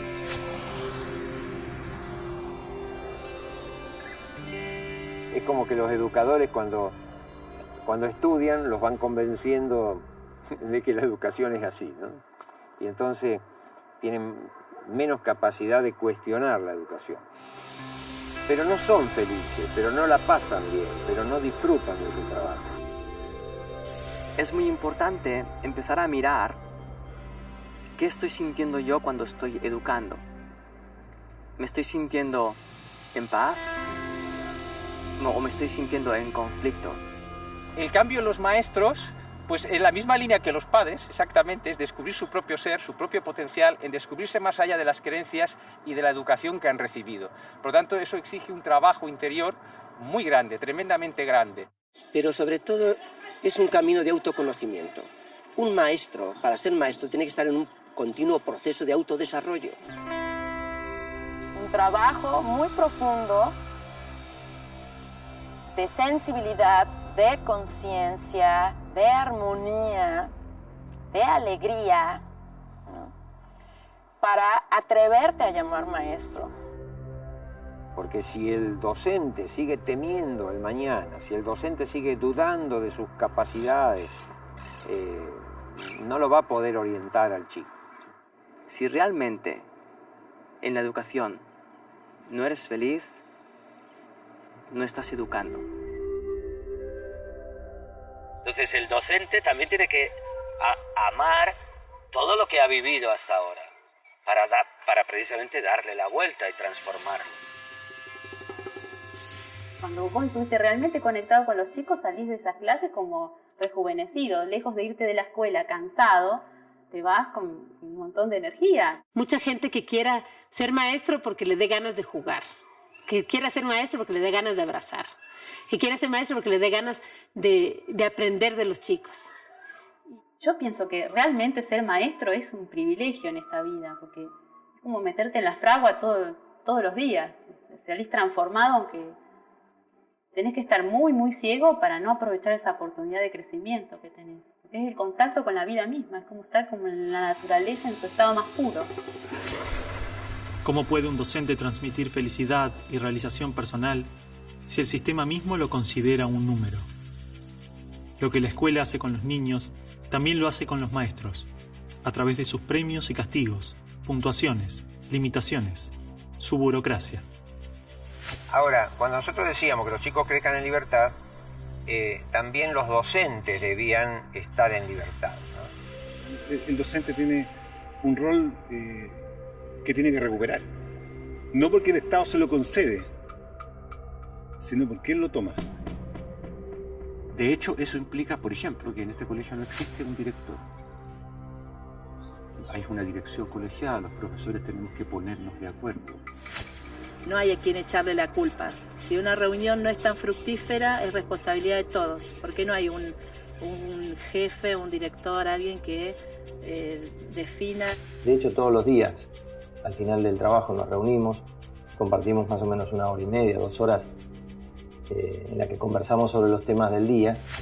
Y yo no sé si se sostendría esta experiencia si no hubiera ese trabajo por detrás, ¿no? No solo esta reunión nuestra de las mañanas, sino que después todos los días en el almuerzo también nos reunimos para hablar de los chicos, evaluar, digamos, hacer una evaluación general del día y de cada uno de los grupos, o tratar algún tema si hubo alguna situación particular que atender. La tarea de la educación es tan compleja que uno solo no lo puede hacer. Esto es un trabajo en equipo. Una educación verdaderamente democrática confía en que los niños decidan sobre su aprendizaje, en que los padres sean libres de decidir y participar en la educación de sus hijos, y en que los maestros elijan qué camino desean tomar en cada aula, en cada escuela.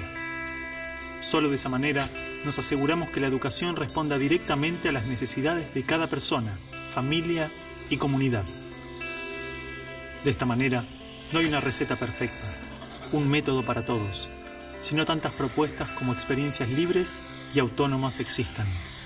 A mí, como profesor, Mucha gente me pregunta, amigos, amigas, ¿cuál es la mejor escuela? ¿Cuál es el mejor modelo? Y yo simplemente les digo, mire, donde hay amor, hay respeto. Y donde hay respeto, hay la posibilidad de crear, porque hay diálogo.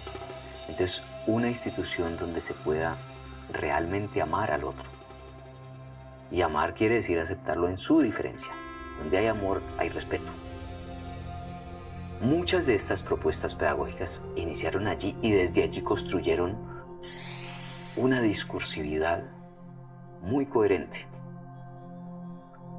Pero a mi modo de ver cometieron el error que es muy común en nosotros los seres humanos. Creyeron que habían encontrado la verdad. Lo importante no es inventar otras pedagogías y otra y otra y otra, sino adecuar la pedagogía al momento cultural, a ese grupo de niños, a ese grupo de docentes, y entonces vamos a gozar la pedagogía. Tiene que seguir sus instintos y no quedarse en lo que se ha venido haciendo, simplemente por no romper la inercia.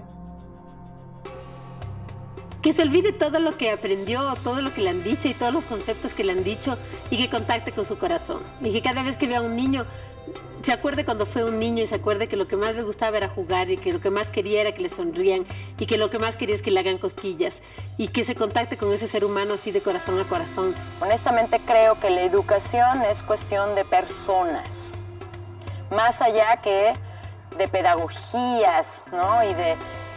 Lo hace la persona. Micaela, tuve que salir del trabajo para venir hasta acá por semejante estupidez. No es una estupidez para mí. No sé para qué me habrán llamado.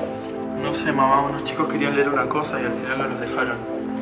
Usted está todo aclarado, ¿verdad? Sí, mamá. Bien. Tenés que recibirte. ¿Cómo crees que vas a entrar a la facultad? ¿Y quién te dijo a vos que yo quiero ir a la facultad? Bueno, Juan, esto se terminó. Vos tenés tu futuro ya asegurado, así que ahora te vas de vacaciones, disfrutas de la playa y en abril cuando llegás, te vas a trabajar con él.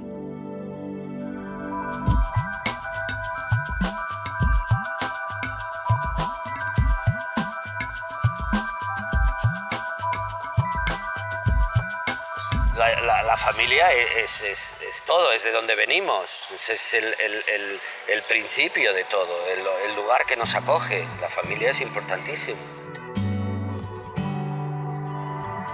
La pedagogía sistémica dice que los protagonistas de la educación son los padres. Entonces, una escuela que esté poco vinculada con las familias es una escuela que tiende a cerrarse en sí misma y por tanto a reproducir mecanismos de relación y de aprendizaje que seguramente están desvinculados de la realidad de cada uno de los alumnos. Sin la implicación de los padres y de las familias en general, no puede haber proyecto. La familia no es culpable de los malos resultados escolares, como lo dice la escuela. La familia es la responsable de toda la vida de la persona que está criando. Es determinante en la formación del ser humano. Porque tú puedes hacer todo el trabajo de sensibilización, de respeto, de reconocimiento del otro, pero si llega ese chico a la casa y el padre apenas lo ve, lo desconoce, y cuando lo reconoces para regañarlo, para gritarlo, para mandarlo, ¿cómo qué le va quedando al niño? Antiguamente, los niños aprendían en sus hogares, trabajando con sus padres, de sus quehaceres diarios, del día a día. Todo lo aprendían de compartir con sus padres y la comunidad. La escuela debía acompañar ese proceso. Pero muchas familias han perdido esta confianza en sí mismas. La confianza en que su propio instinto puede decirles cómo criar y educar a un niño. Como lo hemos hecho miles de años. Parece que los padres piensan que criar a un hijo es una actividad profesional. Es decir, que yo para criar a mi propio hijo debería estudiar, debería esforzarme y que como al fin y al cabo probablemente no lo acabaré de hacer bien por mucho que me esfuerce, pues lo mejor es que ya directamente le deje al niño a un profesional, a un pedagogo, a un pediatra, a un psicólogo, que ellos sí que saben de cuidar hijos, y no es así. Los únicos que pueden criar bien a los hijos son los padres. sea, los niños es una oportunidad inmensa, es un regalo. Sinceramente es un regalo. Y es triste que normalmente en el mundo desarrollado lo que solemos hacer es apartarlos. Los llevamos a la escuela pronto. Hay madres y padres que ven al niño 1 hora al día. Pero esto, ¿cómo puede ser esto? O sea, ¿cómo podemos esperar algo hermoso de ahí? A ver, los niños necesitan estar con sus padres. Un niño establece un vínculo afectivo muy fuerte con una persona que habitualmente es su madre y lo pasa muy mal cuando se separa de esa persona. Lo pasa tanto peor cuanto más pequeño es y cuantas más horas seguidas está separado de esa persona. Ve que los papás les hemos aparcado ahí para que mientras nosotros estamos haciendo cosas interesantes o estamos trabajando, o sea, ellos están ahí encerrados para que no den el peñazo. Y esa es muchas veces la sensación que ellos tienen y no entienden para qué aprender todo aquello. Esto incluso las guarderías, digamos, de categoría no han hecho absolutamente nada bueno. Es una cosa separar al hijo de la madre tan pronto. Esto, ¿qué estudio defiende esto? Esto en fin, no hay nada que defienda esto. Nosotros debemos de estar con nuestra familia.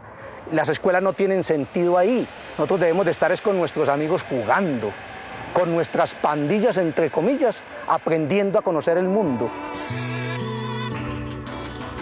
La presión social, las extensas jornadas laborales, la necesidad de no sentirnos excluidos, nos obliga día a día a tomar decisiones sin preguntarnos realmente si son lógicas o coherentes para nosotros, sin pensar cómo nos sentimos. Es decir, yo creo que los niños son el reflejo de la sociedad que vivimos y si están bien cuidados, se nota. Y esta sociedad no cuida a los niños porque tampoco se cuida a sí misma. Ellos son nuestro espejo. Cuando un niño vuelve de la escuela a casa, la pregunta que los padres hacen es ¿qué hiciste? ¿Y cómo te fue? ¿Y qué aprendiste? Pero la pregunta que normalmente nunca hacemos es ¿cómo te sentiste hoy en la escuela? La idea más revolucionaria que existe es intentar que las personas sean felices. Cuando una persona es feliz, tiene ganas de compartir esa felicidad con el otro, tiene ganas de compartir ese amor con el otro y tiene ganas de ayudar y cooperar con el otro. Pero para eso una persona tiene que estar bien consigo misma. Si yo le estoy diciendo a mi hijo, sé feliz, pero yo estoy resentido porque mis padres no me enseñaron esto, mi hijo no podrá aprender realmente lo que es ser feliz porque yo no se lo estaré demostrando. Cuando una persona está bien consigo misma cuando es capaz de tomar a su padre y a su madre y decir, sí, este es mi padre y este es mi madre. A pesar de todo lo que pasó, yo estoy en paz con mi pasado. Yo no estoy en lucha contra nada, ni quiero defender ni demostrar nada a nadie. No tengo que construir ningún tipo de identidad falsa. Soy maestro, soy psicólogo, soy tal. No, yo simplemente soy. Que intenten recordar al niño pequeño que ellos fueron y que recuerden que lo que era más importante para ellos era ver en los ojos de sus padres amor incondicional, aceptación total.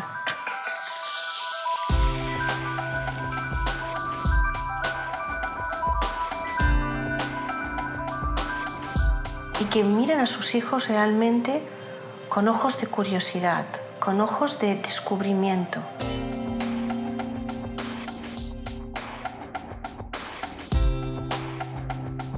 Y que no solo descubran al niño, sino que también descubran al mundo a través de los ojos, de las manos.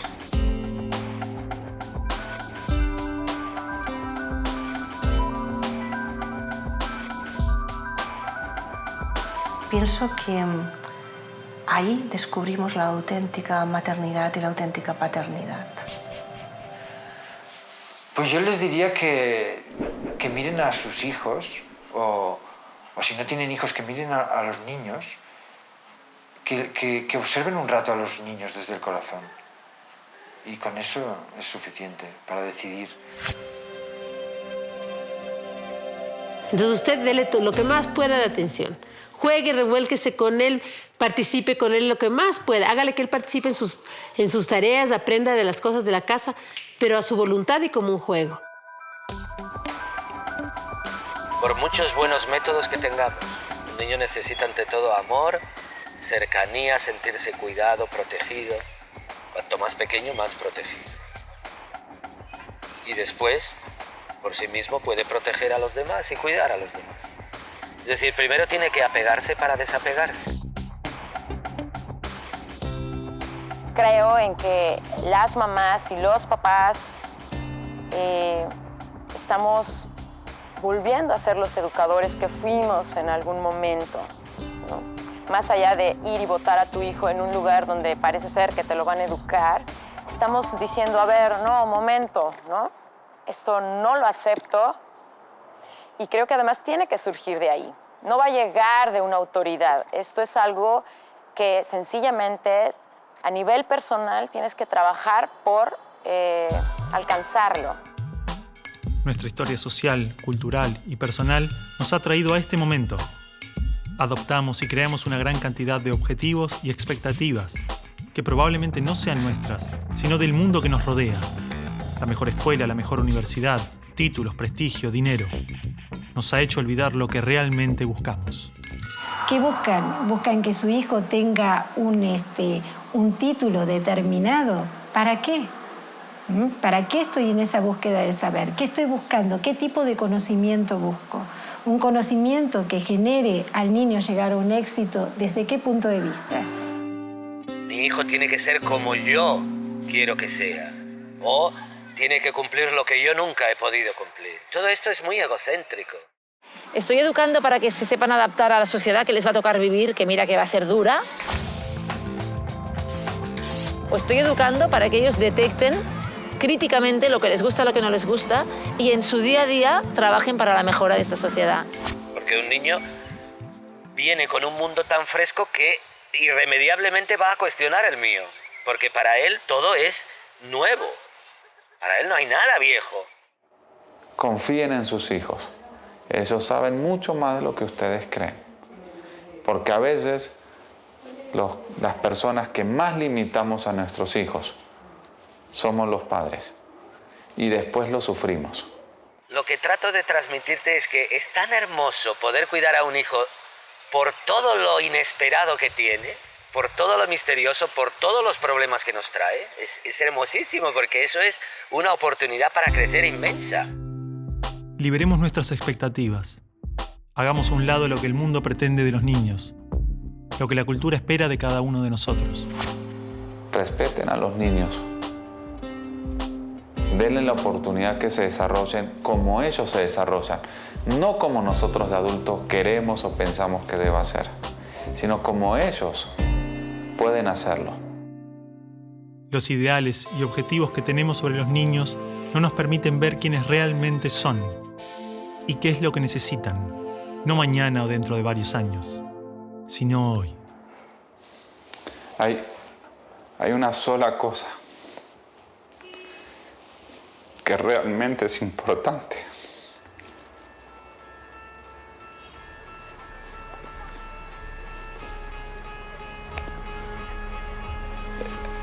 Es el amor que nosotros le podamos dar a los niños.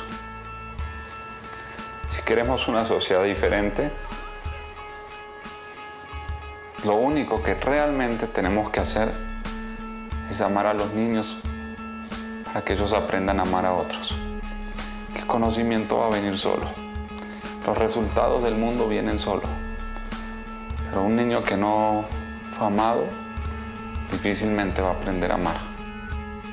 Esto es algo que escribieron unos compañeros para leer a fin de año, pero no los dejaron. Y a mí me parece que es importante, entonces me gustaría leerlo. Hoy en día la educación está prohibida.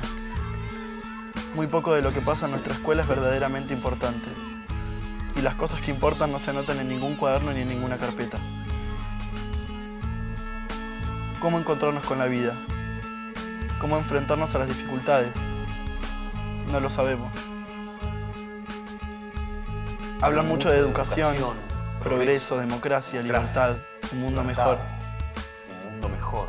Pero nada de eso pasa en el aula. Nada de eso pasa en el aula. Nos enseñan a estar lejos unos de otros y a competir por cosas que no tienen valor. Padres y maestros no nos escuchan. No nos preguntan nunca qué opinamos. No tienen idea de qué sentimos, qué pensamos o qué queremos hacer. ¿No sería maravilloso que podamos elegir día a día ir a la escuela? Que sea elección nuestra, no de nuestros padres. Que la escuela sea un lugar hermoso, donde disfrutar, donde jugar, donde ser libres, donde elegir qué aprender y cómo aprenderlo. Existen multitud de experiencias que se han animado a transformar las estructuras de la escuela. Experiencias de educadores que se atrevieron a pensar la escuela desde otros lugares.